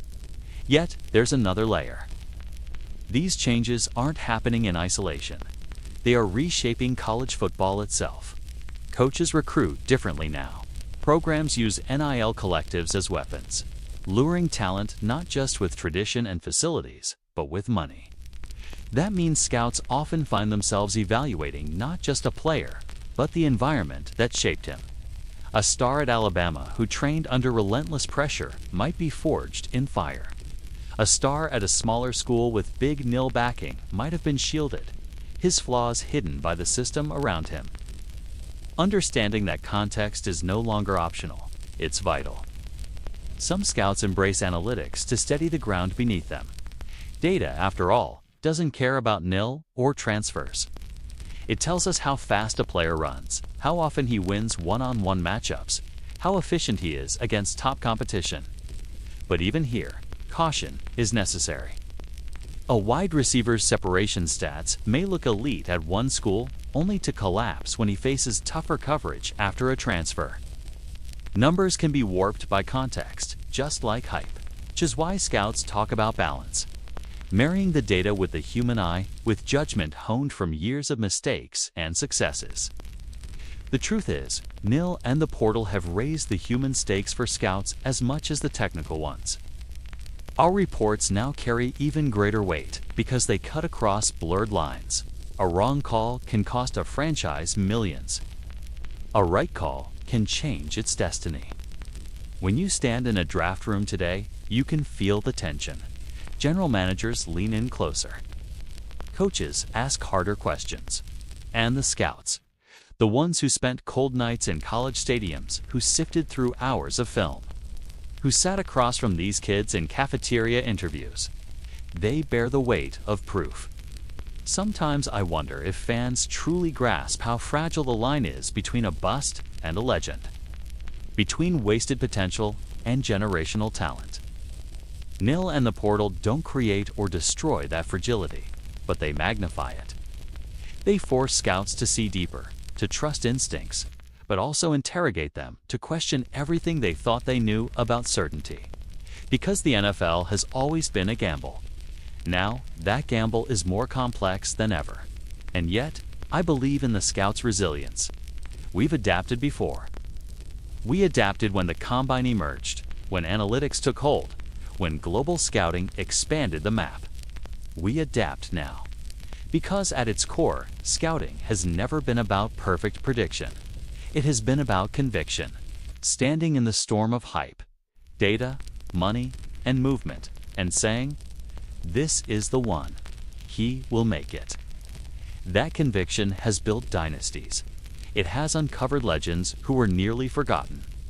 And in this new era, where NIL smoke and portal chaos swirl around us, it will be conviction that still lights the path. Because if you trace the lines of every Super Bowl roster, every Cinderella story, every undrafted miracle, you will still find a scout's fingerprints. Quiet, unseen, but undeniable. I think often about the invisible thread that ties championships to men most fans will never know by name. Every Lombardi trophy has been shaped not only by the men who hoisted it under the lights, but by the scouts who first saw in them what no one else could. The irony of scouting is this: its greatest triumphs are rarely recognized, and its failures are remembered forever. But beneath the surface of every dynasty, there is a pattern. A lineage of choices made in dimly lit rooms, handwritten notes tucked into binders, and gut convictions defended against doubt. Consider the dynasty of the 1980 San Francisco 49ers. Bill Walsh's genius is rightly celebrated. But behind the West Coast offense stood a front office and scouting department that brought in the raw material. It wasn't just Joe Montana's brilliance. It was the scouts who vouched for him when others doubted his size and arm strength. It wasn't just Jerry Rice redefining the wide receiver position. It was the Southern scout who, after watching him at Mississippi Valley State, insisted that Rice's speed on turf couldn't be measured by a stopwatch alone. That conviction, argued and defended in meeting rooms, altered the course of football history. Fast forward to the 1990s Cowboys. Jimmy Johnson was a master of talent evaluation, yes. But the machinery beneath him was a scouting apparatus that knew how to mine value. The famed Herschel Walker trade gave Dallas an arsenal of picks, but it was scouts who turned those picks into cornerstone players. Emmitt Smith, Darren Woodson, and others who became the backbone of 3 championships. It wasn't magic. It was tireless legwork, hours spent on campuses. The steady accumulation of details that, when pieced together, became dynasties. And then there's Bobby Beathard, a name that deserves to be whispered with reverence in scouting circles. His fingerprints are all over NFL glory. In Washington, he constructed rosters that won multiple Super Bowls, not by chasing consensus, but by trusting his team's evaluations. Later, with the San Diego Chargers, he built a contender out of overlooked parts, reaching the Super Bowl in 1994 with a roster few had predicted could get that far. Beathard once said, "If you believe in a player, you don't let anyone talk you out of him." That philosophy is etched into the DNA of scouting. Courage in conviction, even when the world scoffs. But scouting legacies aren't confined to the past. Even in recent years, championship rosters bear the marks of unheralded finds. Look at the Kansas City Chiefs. Patrick Mahomes is rightly hailed as a generational talent, but in 2017, he was not the consensus #1 quarterback. He was raw, unconventional, a gunslinger from Texas Tech. Many teams looked at him and hesitated. But Chiefs scouts, led by general manager Brett Veach, believed. They saw something others didn't. The off-platform throws, the poise under pressure, the mind that could adapt to Andy Reid's system. It was conviction, again, that rewrote history. Or consider the New England Patriots' 2 decades of dominance. Tom Brady's selection in the 6th round has become football legend, but what often gets overlooked is the context. Scouts had noted his accuracy, his leadership, his toughness in Michigan practices where he split time. The doubts were real. His body didn't scream NFL. His measurables were average. But one scout placed a higher grade on him than anyone else dared. And that quiet voice became a pivotal chapter in football's greatest dynasty. Without that conviction, the Patriots' 6 titles might never have been. When you pull back, a pattern emerges across generations. Scouting legacies are not about one big swing, but about consistency in seeing value where others do not. It is the art of marrying instinct with detail, of placing faith in character as much as athleticism, time and again. Super Bowl rosters are traced back not only to first-round superstars, but to late-round picks and undrafted players who were spotted, believed in, and given a chance. Yet the weight of legacy is double-edged. For every triumph, there is the haunting memory of what could have been. Scouts still whisper about the ones that got away. Jerry Rice nearly overlooked because of stopwatch times. Kurt Warner stocking grocery shelves before getting his NFL shot. Antonio Gates shifting from college basketball to NFL greatness after being passed over in the draft. Each story is a reminder that the line between a dynasty and a disaster is thin, and scouts walk it every day. The family legacies in scouting are especially revealing. Sons who follow fathers into the profession, carrying not only knowledge but pressure. Generations of Beathards, Polians, and McClowans have shown how institutional wisdom compounds. A father teaches a son how to judge toughness, not by highlight reels, but by how a player handles adversity in practice. A grandfather passes down stories of sitting in small-town bleachers, watching high school linemen move with a quickness that belied their size. These legacies reinforce a truth. Scouting is as much a craft as it is a profession, sharpened by lineage and passed down through bloodlines. But legacies can also trap. A family name raises expectations, and scouts are judged not only by their own calls, but by the shadows of those who came before. One bad evaluation can feel like a betrayal of tradition. Yet, paradoxically, it is that weight that often drives scouts to see more clearly, to trust more deeply, to protect the fragile art of finding the overlooked. In the end, the legacies of scouts are written in banners that hang from stadium rafters, in rings worn by men who never knew the names of those who first believed in them. These legacies remind us that football's greatest triumphs are collective, that the man making a one-handed catch on Sunday was once a name on a Scout's handwritten card. Debated, defended, and finally chosen. It is easy to glorify players, and rightly so. But if you look closely, every great play traces back to someone in the shadows who once said, "That kid will make it."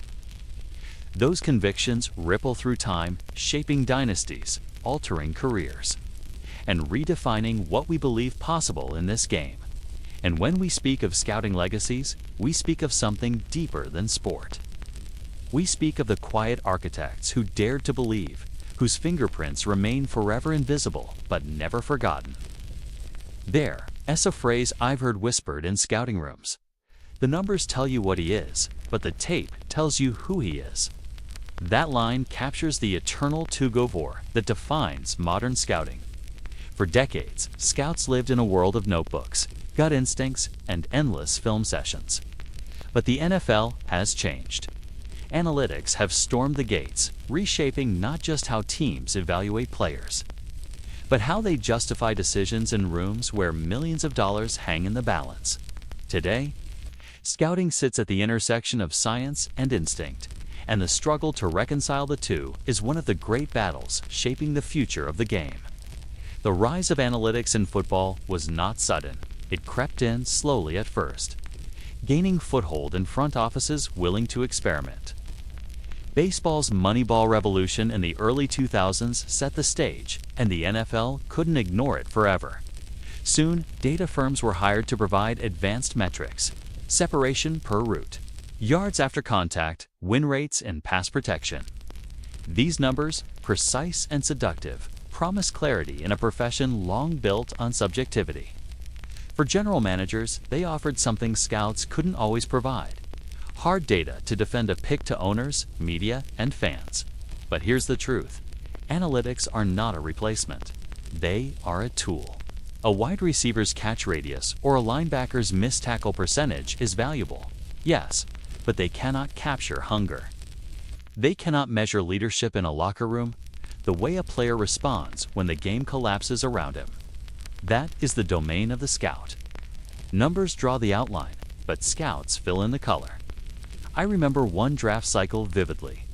A cornerback had the kind of measurables that made analysts salivate. He was 6'1", ran a 4.3 440, and posted elite agility scores. On paper, he was a first-round lock. The data screamed future star, but on tape, something nagged at me. His footwork was sloppy, his instincts delayed, his confidence shaky when beaten deep. When I spoke to his coaches, they quietly admitted he struggled to process complex coverages. The numbers were flawless. The human details were not. He was drafted high anyway, celebrated as a steal. Within 3 years, he was out of the league. Contrast that with another case, a running back who tested poorly at the combine. His 40 time was slow, his vertical uninspiring. Analytics flagged him as below average, but the tape told a different story. His vision was elite, his patience unmatched, his balance unshakable. He turned modest blocking into big gains, absorbed contact without losing stride, and carried himself with quiet resilience. A scout went to bat for him in draft meetings, insisting the numbers had missed the truth. He was taken late, almost as an afterthought. 5 years later, he was a Pro Bowler, one of the most reliable backs in the league. These stories are not exceptions. They are the reality of modern scouting. The numbers illuminate trends, but the tape, the interviews, the gut, they capture the essence. And balancing the two is no easy task. Front offices now demand that every report be backed by both data to show patterns and subjective notes to explain context. Scouts have had to evolve, learning to speak the language of analytics, while holding fast to the instincts that make their craft irreplaceable. Still, the pressure is immense. Owners want accountability. Coaches want certainty. Fans want answers. Analytics, with their clean percentages and tidy charts, provide a comforting illusion of control. But the truth is, football will never be solved by numbers alone. It is too chaotic, too human, too dependent on moments that can't be measured. How do you quantify the courage of a quarterback standing tall under a collapsing pocket? How do you capture the resilience of a linebacker playing through injury, or the leadership of a wide receiver who rallies his team after a crushing turnover? And yet, scouts cannot dismiss analytics. Those who try find themselves left behind, their voices fading in draft rooms where data analysts now sit at the table. The best scouts, the ones who survive, are those who embrace the fusion. They know when to trust the spreadsheet and when to override it. They use analytics not as a crutch, but as a compass. The integration has produced remarkable results. Take the Baltimore Ravens, a franchise long praised for its scouting acumen. They have mastered the balance. Their scouts lean heavily on tape, on interviews, on gut, but their analytics department provides context. When they drafted Lamar Jackson, it was not simply because of his electric athleticism. The numbers showed how his efficiency at Louisville, particularly in high-leverage downs, translated to NFL potential. The scouts saw the leadership, the character, the work ethic. Together, those perspectives produced conviction. Today, Jackson is an MVP, and the Ravens are once again perennial contenders. But the fusion is not without tension. Scouts sometimes bristle at analysts who have never walked a sideline, never shaken a coach's hand, never sat across from a kid with his future in the balance. Analysts, in turn, scoff at scouts who dismiss numbers as noise, who lean too heavily on stories and hunches. This cultural divide has created battles within organizations, with some leaning almost entirely into analytics and others clinging fiercely to tradition. The truth, as always, lies somewhere in the middle. It is here, in this middle ground, where the future of scouting will be decided. Scouts are learning to code data into their reports, to cite advanced metrics alongside handwritten notes. They know that survival depends on fluency in both languages. But even as the profession changes, the core truth remains. Football is still played by humans, and humans are not algorithms.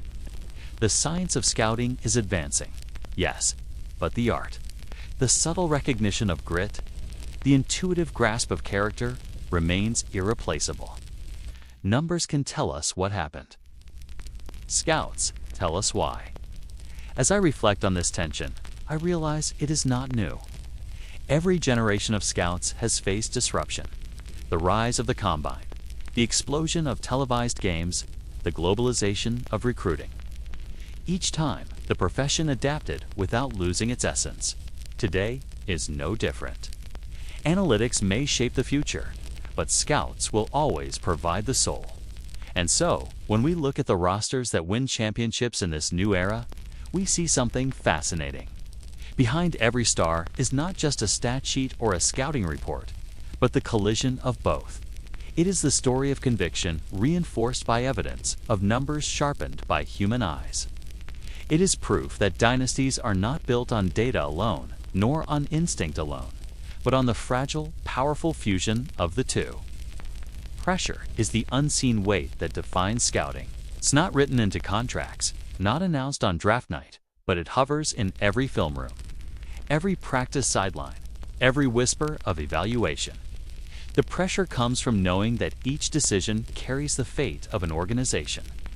That one wrong call can derail a season, cost jobs, even rewrite legacies. In scouting, you live in a constant state of judgment, by coaches, by general managers, by owners, and ultimately by history itself. The NFL draft may look like a celebration, a spectacle of hope and fresh beginnings.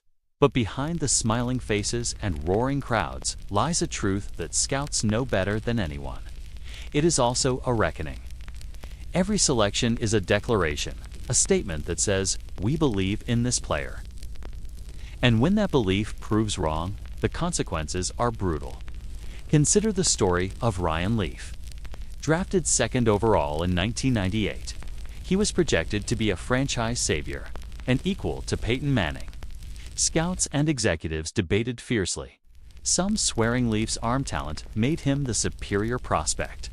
The Chargers took the gamble. Within 3 years, Leaf's career had imploded under the weight of poor performance and personal struggles. For San Diego's front office, the fallout was catastrophic. Jobs were lost. Trust eroded. Scouts who had vouched for Leaf carried the stain for years. That's the reality of pressure. When you're right, the credit is shared. When you're wrong, the blame is personal. And yet, the inverse is just as striking. The discovery of a hidden gem can elevate a scout's career, even transform a franchise. Seattle's selection of Russell Wilson in the third round of 2012 is one such moment. Scouts had flagged his height as a liability, but one voice in the room, regional scout John Selge, saw more. He believed in Wilson's leadership, his resilience, his uncanny ability to improvise.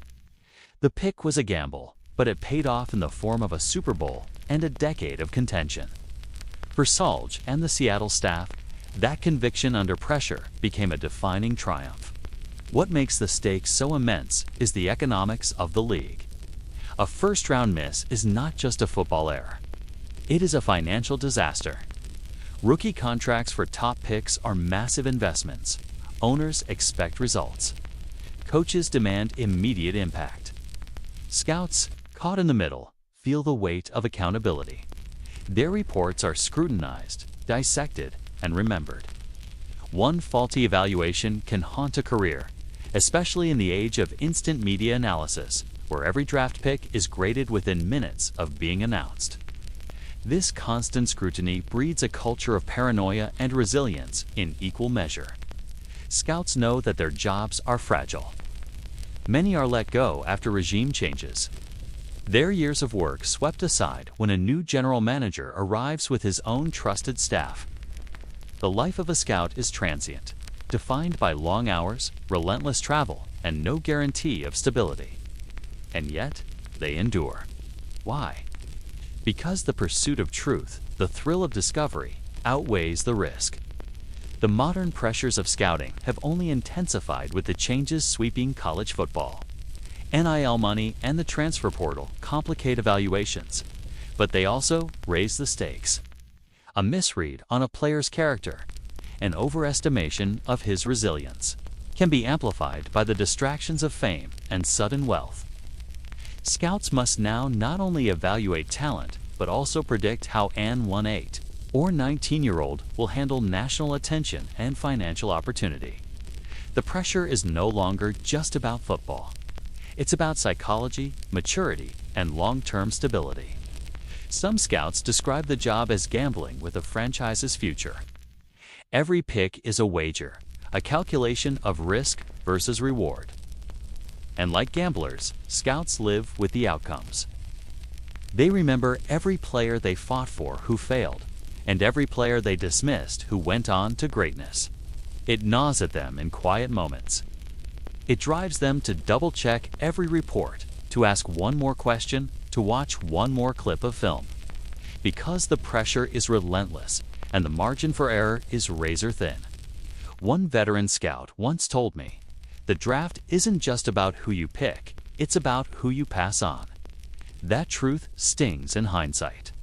When a team drafts a bust, the pain is magnified by watching the next team take a star with the very next pick. Think of the 2007 draft, when the Raiders selected Jamarcus Russell first overall.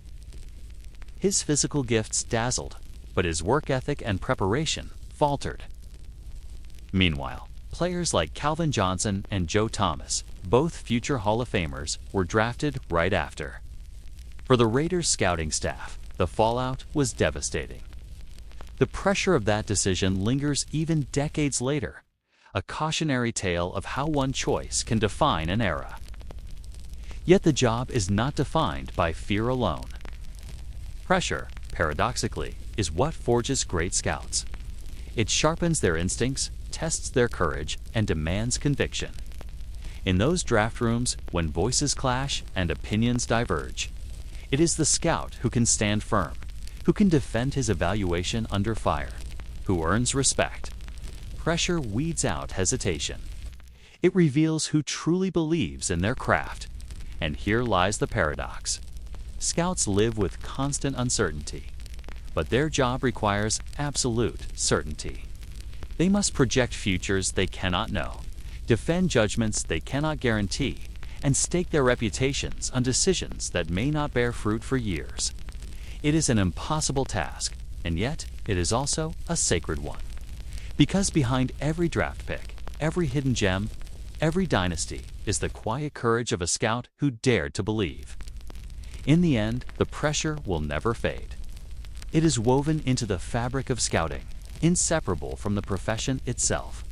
The weight of each decision, the knowledge that careers and championships hang in the balance, is what makes scouting the most unforgiving and most essential job in football.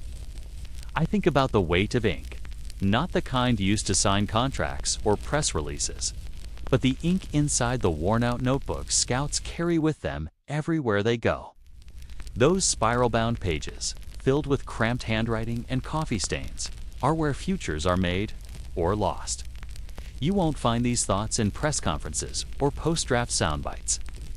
These are the raw, unfiltered evaluations written late at night in hotel rooms, on the back rows of buses, or in dimly lit corners of practice facilities.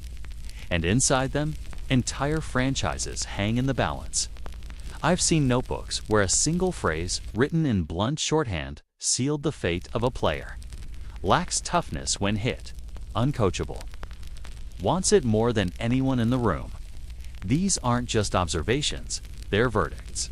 Because scouts know in their bones that their voices may never be heard in a public forum.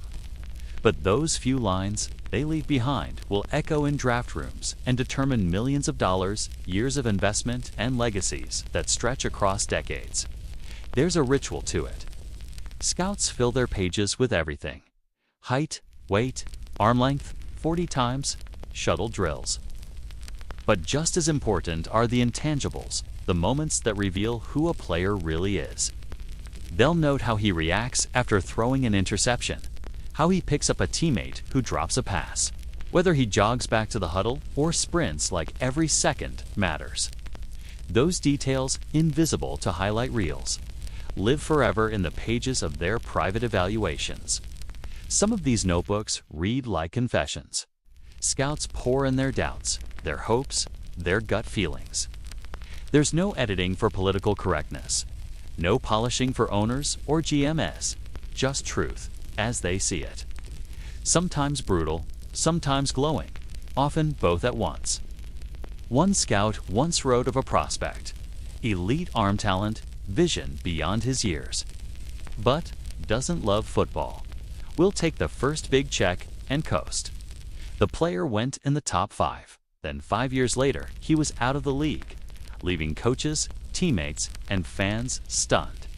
But that one scout's scribble, it had predicted the ending. The notebooks carry another kind of power. They can shape perception inside a franchise. Because when draft meetings begin, coaches and executives comb through those reports. And though they may argue, dismiss, or challenge, they rarely forget what they've read. A phrase like "poor leader" lingers. A note like "teammates rally around him" can elevate a player into a franchise cornerstone. The written word has permanence. It sticks in the air long after debates have cooled. Yet scouts know the double edge of that ink. A poorly chosen phrase can haunt a career. Write that a quarterback is timid under pressure, and if he falters once on a big stage, that label will define him, even if it was unfair. These notebooks aren't neutral. They're human. They carry biases, blind spots, personal impressions. A scout's mood after a long trip, the weather at a workout. Even the player's body language during a handshake can find its way into the narrative that follows him for years. And in that sense, the notebooks aren't just evaluations. They're mirrors of the scouts themselves. I flipped through old reports from the 1970s, when notes were written in ink on thick paper that's now yellow with age. You'll find gems buried in them. Raw needs years. But ceiling is higher than Montana's. Or in the case of a Hall of Famer, not fast enough for this level. We'll struggle against pro corners. Even the legends were underestimated, misread, reduced to a sentence or two that failed to capture the fire burning inside. And yet those notes live on artifacts of the human struggle to measure the unmeasurable. The private language of these notebooks is something outsiders rarely understand. Scouts write in shorthand. QKREL for quick release, FTGH for football toughness, IHS for intelligence, heart, and soul. Over time, it becomes its own dialect, a coded script where emotion and precision collide. Within those scribbles is an entire hidden history of the league, one not told in press clippings or highlight reels, but in raw human judgment etched on paper. The pressure of writing them is immense. Scouts know their words will be passed upward, dissected by general managers, head coaches, sometimes even ownership. The margin for error is razor thin. Write glowing words about a player who busts, and your reputation takes a hit. Write harshly about someone who blossoms, and you risk being seen as out of touch. Every page is a gamble. Every judgment a piece of your credibility wagered on the future. But here's the truth that haunts me. For all the precision, all the film, all the metrics, those notebooks still can't tell the full story. No scout can predict how a quarterback will react when an entire stadium of 70,000 turns on him. When injuries pile up, when millions of dollars test his hunger. Ink cannot measure resilience under fire, the will to keep standing when everything collapses. And so, even the best notebooks, the ones filled with detail, honesty, and experience, are always incomplete. They're guides, not destinies. Still, I can't help but admire the humanity in them. The late nights, the lonely honesty, the willingness to stake your reputation on a teenager's character. These notebooks are time capsules, not just of players, but of eras. They reflect changing philosophies, shifting values, evolving expectations. What one scout in 1985 wrote off as too small for the position might, in today's NFL, be seen as a weapon. These private notes remind us that scouting isn't just about players. It's about the game itself, frozen in the lens of a moment in time. And in the end, when fans debate draft picks, when analysts scream on television, when owners smile for cameras, none of them see the pages that told the truth first. None of them hear the whispered doubts or the scribbled warnings. None of them understand that the league, in so many ways, is built on these private, unfiltered words. The irony? For all their weight, for all their impact, most of these notebooks will never see the light of day. They'll sit in boxes, filed away in dusty offices, or tossed in dumpsters when scouts retire or franchises move on. The ink fades, the paper crumbles. And yet the consequences of those words, the players drafted, the careers made or ruined, the franchise's altered echo forever. That's the paradox of the Scout's Notebook. Fleeting in form, eternal in impact. Pages that will never be published, but pages that have changed the course of football history more than any press conference ever could. And as we turn from the private words to the public consequences, the story shifts. Because once those notebooks are read aloud in draft rooms, once those judgments are spoken into the air, they transform from private whispers into organizational gospel. And that transition, from ink on paper to decision on draft night, is where the stakes rise highest. The war room is not a room at all. It is a crucible, a sealed chamber of pressure where every voice rises, every opinion clashes, and every decision carries the weight of millions. I've sat in rooms where the air was thick with tension, where the sound of rustling papers and the steady tick of a clock felt louder than the arguments themselves. This is where the private scribbles of scouts, the endless film sessions, and the countless hours on the road all converge into one defining moment, a name called on draft night. War rooms look different depending on the franchise. Some are sleek, almost sterile, with rows of screens displaying highlight reels, live feeds, and scrolling data. Others are old school, wood-paneled, lined with binders and magnetic boards covered in player names. But the atmosphere is always the same. Tense, electric. Charged with the knowledge that one wrong decision could cripple a team for years, while one right choice could rewrite history. It begins quietly. Scouts hand in their final reports, notebooks condensed into scouting databases, grades, and rankings. Coaches chime in with their preferences, the kinds of players they can mold, the ones who fit their schemes. General managers sit at the head of the table, balancing input from every direction, eyes scanning lists and boards, waiting for the moment when chaos erupts. Because, make no mistake, there is always chaos. When the clock starts ticking down and a franchise is on the clock, debate turns to battle.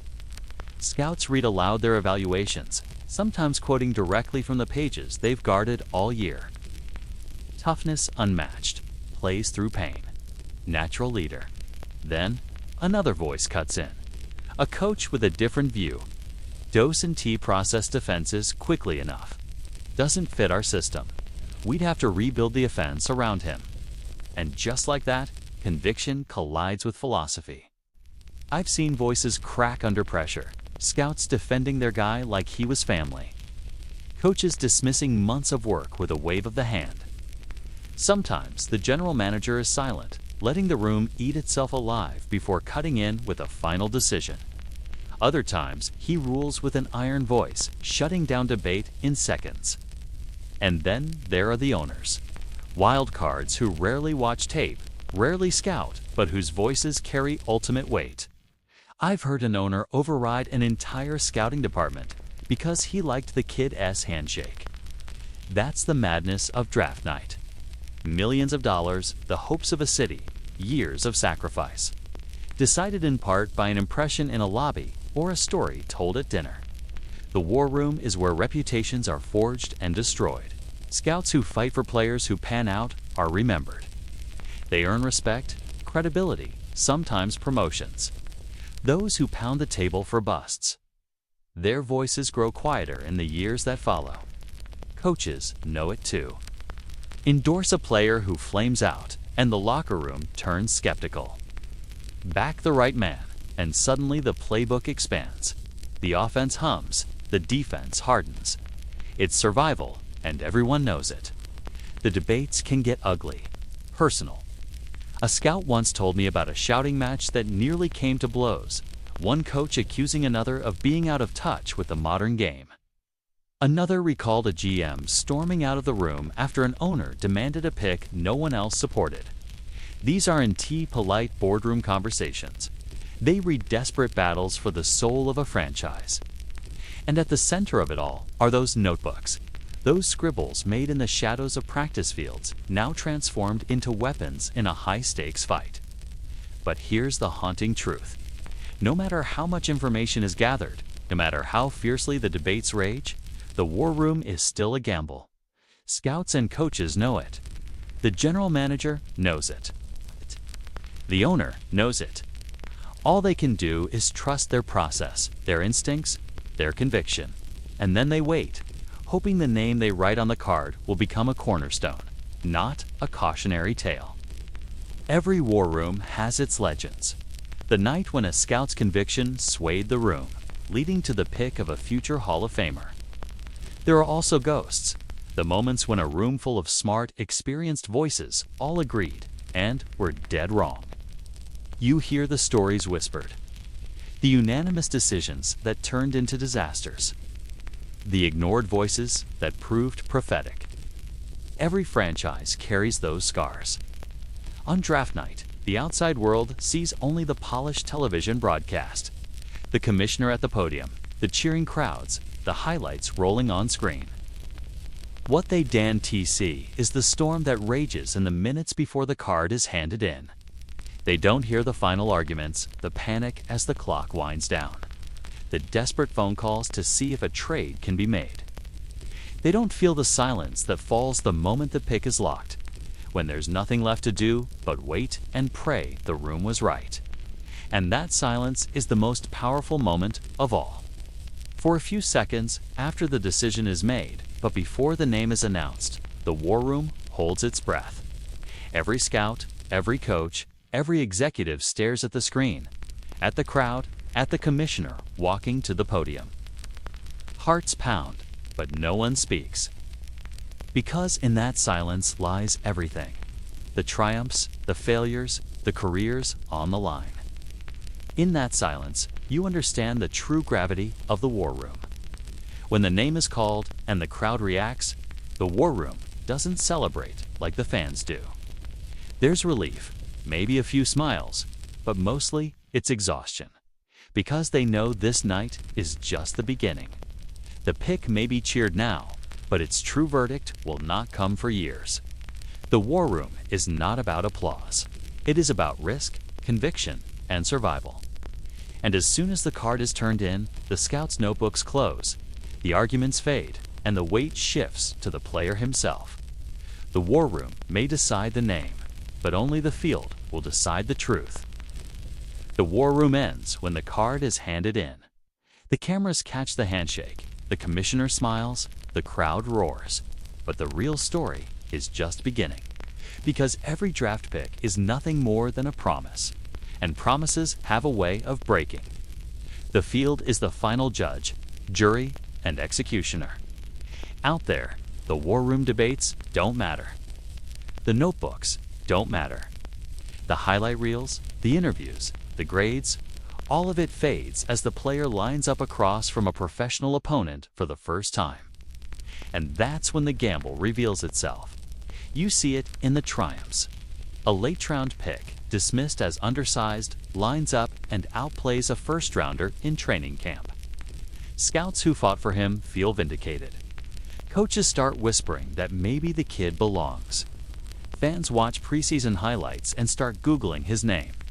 The promise becomes reality, and the gamble looks like genius. These are the moments scouts live for. When belief turns into performance. When the lonely conviction of a road-weary scout blossoms into a starter, a Pro Bowler, sometimes even a legend. But for every triumph, there are busts. First-rounders who look like gods on paper, who dominated at the college level, but who crumble under the speed, the complexity, and the brutality of the NFL. Some never adjust, others get injured and never recover. Some simply cannot handle the pressure, the money, the media, the expectations. And in those cases, the gamble looks like a fraud. Scouts who swore by the player find their voices muted in future meetings. General managers who stake their jobs on a pick start feeling the ground crack beneath them. The haunting part is how quickly these verdicts come. Within a season, sometimes even within weeks. The narrative forms. Fans chant bust from the stands. Talk shows ridicule the pick. Former players dissect the flaws on national television. A young man who only months ago was introduced as the savior of a franchise is suddenly branded a failure. And while the public blames the player, inside the building, scouts and executives know the truth. The gamble was theirs. Think about Ryan Leaf, drafted second overall in 1998. Heralded as a generational quarterback alongside Peyton Manning. Scouts had debated fiercely. Some swore Leaf's arm and bravado would make him a superstar, while others warned about his temperament. The war room chose belief over caution. On the field, it collapsed almost instantly. Leaf's struggles, both performance and personal, turned into one of the most infamous draft busts in history. That was just a failure of a player. It was the haunting reminder of how fragile conviction can be. Or consider Tom Brady, taken 199th overall in 2000. By then, almost every team's scouts had dismissed him. Too slow, too skinny. No standout tools, just another quarterback. But one scout, one decision-maker inside New England's building, kept pushing. The gamble looked like nothing at the time. A sixth-round flyer, a throwaway. On the field, it transformed into the greatest quarterback career in history. And with every Super Bowl Brady won, the story of his draft stock became both a triumph and an indictment of scouting itself. How did nearly everyone miss him? How could conviction fail so spectacularly and succeed so quietly in one corner of the league? The what-ifs haunt every franchise.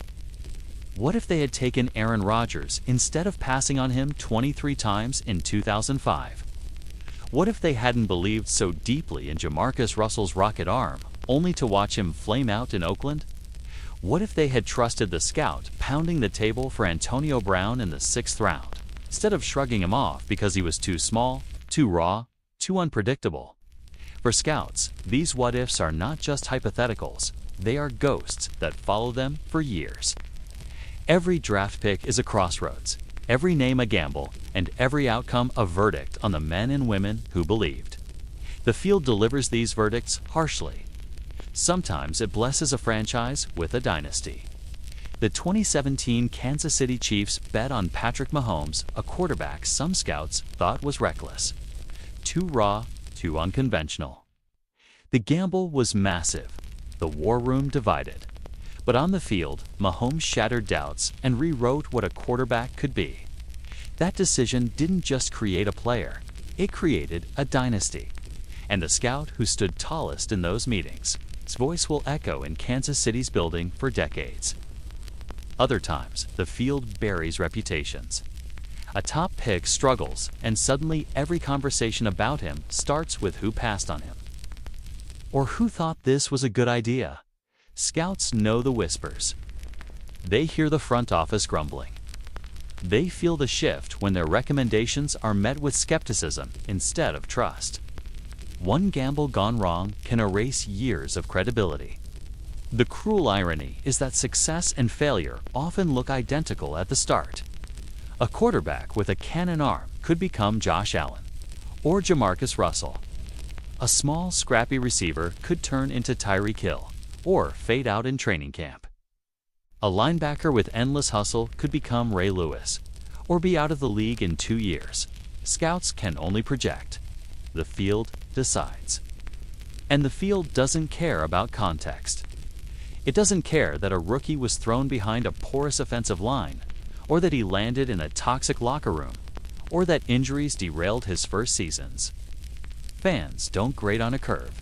Scouts don't get second chances. In the end, it comes down to production. Perform or perish. That's why the field is both the greatest validator and the harshest executioner of scouting. It reveals the brilliance and the blind spots. It shows us that genius is often thinly separated from folly. That conviction can be both heroic and disastrous. And it reminds us that the gamble never really ends. It just shifts from the war room to the gridiron. But the field also carries something else: legacy.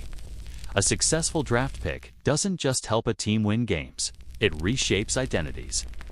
The Dallas Cowboys dynasty of the 1990s can be traced back to Jimmy Johnson. Draft classes, waves of talent unearthed by relentless scouting. The Seattle Seahawks Legion of Boom was built on mid-round picks and overlooked players who proved themselves on Sundays. These triumphs are proof that sometimes, just sometimes, the gamble pays off beyond anyone's imagination. For scouts, that is the hope that keeps them going. They endure the failures, the ridicule, the doubts, because every once in a while, belief is rewarded. A gamble becomes a legend. And when it does, the notebook scribbles, the lonely nights on the road, the pounding of fists in the war room, all of it feels worth it. The field is where the gamble ends. But it is also where the legend begins. When we look back at NFL history, the headlines belong to the quarterbacks, the coaches, the dynasties. But beneath those stories, stitched invisibly into the fabric of every championship banner, lies the work of scouts. The unsung architects, the quiet figures who built foundations strong enough to hold the weight of legends. Dynasties are not born on Sundays. They are built years before, in quiet moments when a scout decides to believe in someone no one else sees. The great teams of every era can be traced back to those hidden choices. The Pittsburgh Steelers of the 1970s, 4 Super Bowl titles, a dynasty that defined toughness. Behind it was a string of drafts that remain unparalleled. Joe Green, Terry Bradshaw, Franco Harris, Jack Lambert, Lynn Swann, John Stallworth, Mike Webster. A fortune of talent, unearthed not by chance, but by scouts who refused to be swayed by convention. The Steelers weren't just lucky. They were guided by conviction. The San Francisco 49ers of the 1980s, Bill Walsh's masterpiece, thrived. Because scouts aligned with a coach who believed in finding players who fit a system before that concept was fashionable. Joe Montana was not the prototype quarterback of his era. He was too slender, too unorthodox. But a scout saw the poise, the precision, the ability to command a huddle. Jerry Rice was dismissed by many because he came from a small school, Mississippi Valley State. But a scout pounded the table, convinced that Rice's hands and work ethic would translate. Those convictions created the cornerstone of one of the most iconic offenses the sport has ever seen. Move forward to the 2000s and beyond, and the story repeats itself. The New England Patriots dynasty cannot be told without the 6th-round pick of Tom Brady. We all know the headline now, but at the time, it was one scout. One decision-maker in New England's room who refused to dismiss Brady despite an unremarkable combine. That conviction didn't just change a franchise, it changed the league itself. It built a 20-year run of dominance, 6 Super Bowls, and an argument for the greatest dynasty professional football has ever seen. These legacies prove one truth. Scouts may never stand on the podium, but they stand at the foundation of every great team. Their fingerprints are on every ring, every trophy, every banner. And yet, their names remain in the shadows. Fans celebrate the players. They remember the coaches. They talk about the genius of general managers. Rarely do they ask, who found this player? Who saw what no one else did? Who made the gamble that altered history? It is the paradox of scouting. Their greatest victories are often invisible. When they succeed, the player takes the spotlight. When they fail, the blame circles back to them. There is no parade for a scout, no statue outside a stadium, no Hall of Fame wing dedicated to the men and women who spent their lives chasing conviction. But their influence is undeniable, etched into the very DNA of the league. And here is the remarkable thing. The legacy of scouting is not just about wins and losses, it is about belief. Scouts remind us that greatness is not always obvious. That potential does not always announce itself with size, speed, or hype. Sometimes greatness comes disguised. In the quarterback overlooked because he wasn't tall enough. In the receiver doubted because of his 40 time. In the linebacker dismissed because he came from a small school. It takes a scout with weary eyes and stubborn faith to see beyond the surface.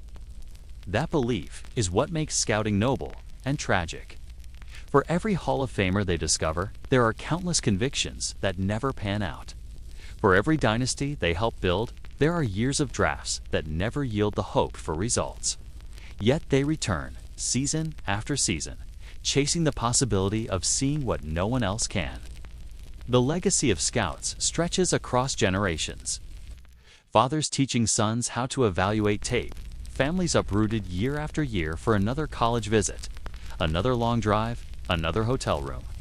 Some of the most respected scouting families in the league have built not just careers, but dynasties of their own, passing down the knowledge, the eye, the instinct. Their names may not echo through stadiums, but within NFL buildings, they are legends. And yet, their work is changing. The rise of analytics, the flood of NIL money, the chaos of the transfer portal. These forces have reshaped scouting into something new. The job is no longer just about instincts and gut feelings. 'Tis about merging data with conviction, marrying numbers with intuition. The scouts of today are adapting, learning to navigate a game that looks different than the one their predecessors studied. But the core remains the same. Belief, the gamble. The willingness to stake a career on the conviction that greatness lies hidden in plain sight. In the end, the scout's role in NFL history is one of paradox. Invisible, yet essential. Forgotten, yet immortal. Because every dynasty, every championship, every era of dominance carries their fingerprints. And though they may never be celebrated, their legacy lives on every Sunday, in every play, in every roar of the crowd. The truth is this: your favorite player, the one whose jersey you wear, the one whose highlights you replay, the one whose triumphs you celebrate, was once just a gamble in a scout's notebook. And without that gamble, without that hidden architect, the story of the NFL would be unrecognizable. Scouts are not just part of the league's history. They are the history. The quiet guardians of belief, the unseen builders of dynasties, the unsung architects of football's greatest stories. And as we step back from the players, the games, the championships, you begin to see it clearly. Behind every ring, behind every legend, stands a scout who once whispered, "I believe." I think back on everything I've seen, everything I've heard, and I realize that the story of NFL scouting is not really about stopwatches, height, weight, or 40 times. It's about something much deeper. It's about how human beings try to measure other human beings. How we take something as unpredictable and messy as talent, character, resilience, and place it inside a box of numbers, reports, and film. And then, with a straight face, we pretend we can predict the future. Scouting, at its heart, is the most human and the most flawed part of football. The system has grown more sophisticated than ever, but it still leans on imperfect eyes, imperfect judgment, and imperfect hearts. And that's why it fascinates me. It's because even after decades of data, decades of failure and success, we keep trying. We keep believing we can get closer to the truth. I remember the scouts who told me that they lived more out of a rental car than in their own homes. One of them said, "I missed my kid's first steps because I was in Wyoming watching a left tackle." Another told me that he couldn't remember the last Thanksgiving he'd spent at home. The NFL is built on those sacrifices, ones the average fan never even sees. The draft isn't just the product of college coaches and highlight reels. It's the result of thousands of miles driven, thousands of hours of film watched, thousands of conversations where one word, one impression could tilt a career. And yet, for all that effort, for all that sacrifice, the margin of error is enormous. One scout can write glowing reports, another can dismiss a player entirely, and the truth might sit somewhere in between. Some of the greatest quarterbacks in NFL history were overlooked. Tom Brady, drafted in the 6th round, is the clearest example. How many scouts wrote that he lacked arm strength, lacked athleticism, lacked upside? They were not wrong on paper. But what the numbers and measurements didn't show was the obsession, the relentlessness, the refusal to lose. That's the paradox of scouting. The paper tells part of the story, but the man writes the rest. And then there's the opposite side, the cautionary tales. Players taken in the top 5, with glowing grades, with bodies built for the game, who never made it. Some were undone by injuries, others by off-field struggles, others simply by the weight of expectations. And scouts, for all their experience, had to wear those misses like scars. I once heard a general manager say, "You don't remember the picks you got right. You remember the ones that cost you your job." That's the truth behind the curtain. Scouting is not only about discovering players, it's about surviving the judgment of your own decisions. In recent years, the game has changed faster than the old guard ever imagined. Nil money, the transfer portal, the explosion of social media, all of it has made the job harder. Players are brands before they are pros. Scouts no longer just weigh arm strength and agility, they weigh marketability, ego, distractions, and a level of exposure that can distort everything. I've heard veteran scouts admit that the hardest part now is separating hype from substance. The grainy small school film used to be the toughest puzzle. Now it's sifting through Instagram highlights and viral clips, trying to figure out who can actually play when the stadium is full and the game is on the line. But for all the change, the core truth has stayed the same. Scouting is a gamble, an educated gamble, a researched gamble, but a gamble nonetheless. Every draft pick is a statement of belief that a man can step from Saturdays into Sundays and not just survive, but thrive. That belief has broken careers and made legacies. It has kept families afloat and torn others apart. It has made millionaires and left others broke. And yet, every spring, the scouts, coaches, and general managers go back into the war room and try again. I can't help but think that scouting is a mirror held up to life itself. We look at someone, we judge them based on what we think we see, and then we're surprised when reality doesn't line up. We overestimate, we underestimate, and sometimes, on rare occasions, we see someone exactly for who they are. That's the art. That's the impossibility. The NFL will always sell the draft as a spectacle. The bright lights, the music, the families crying tears of joy as their sons walk across the stage. That part is real, it's powerful.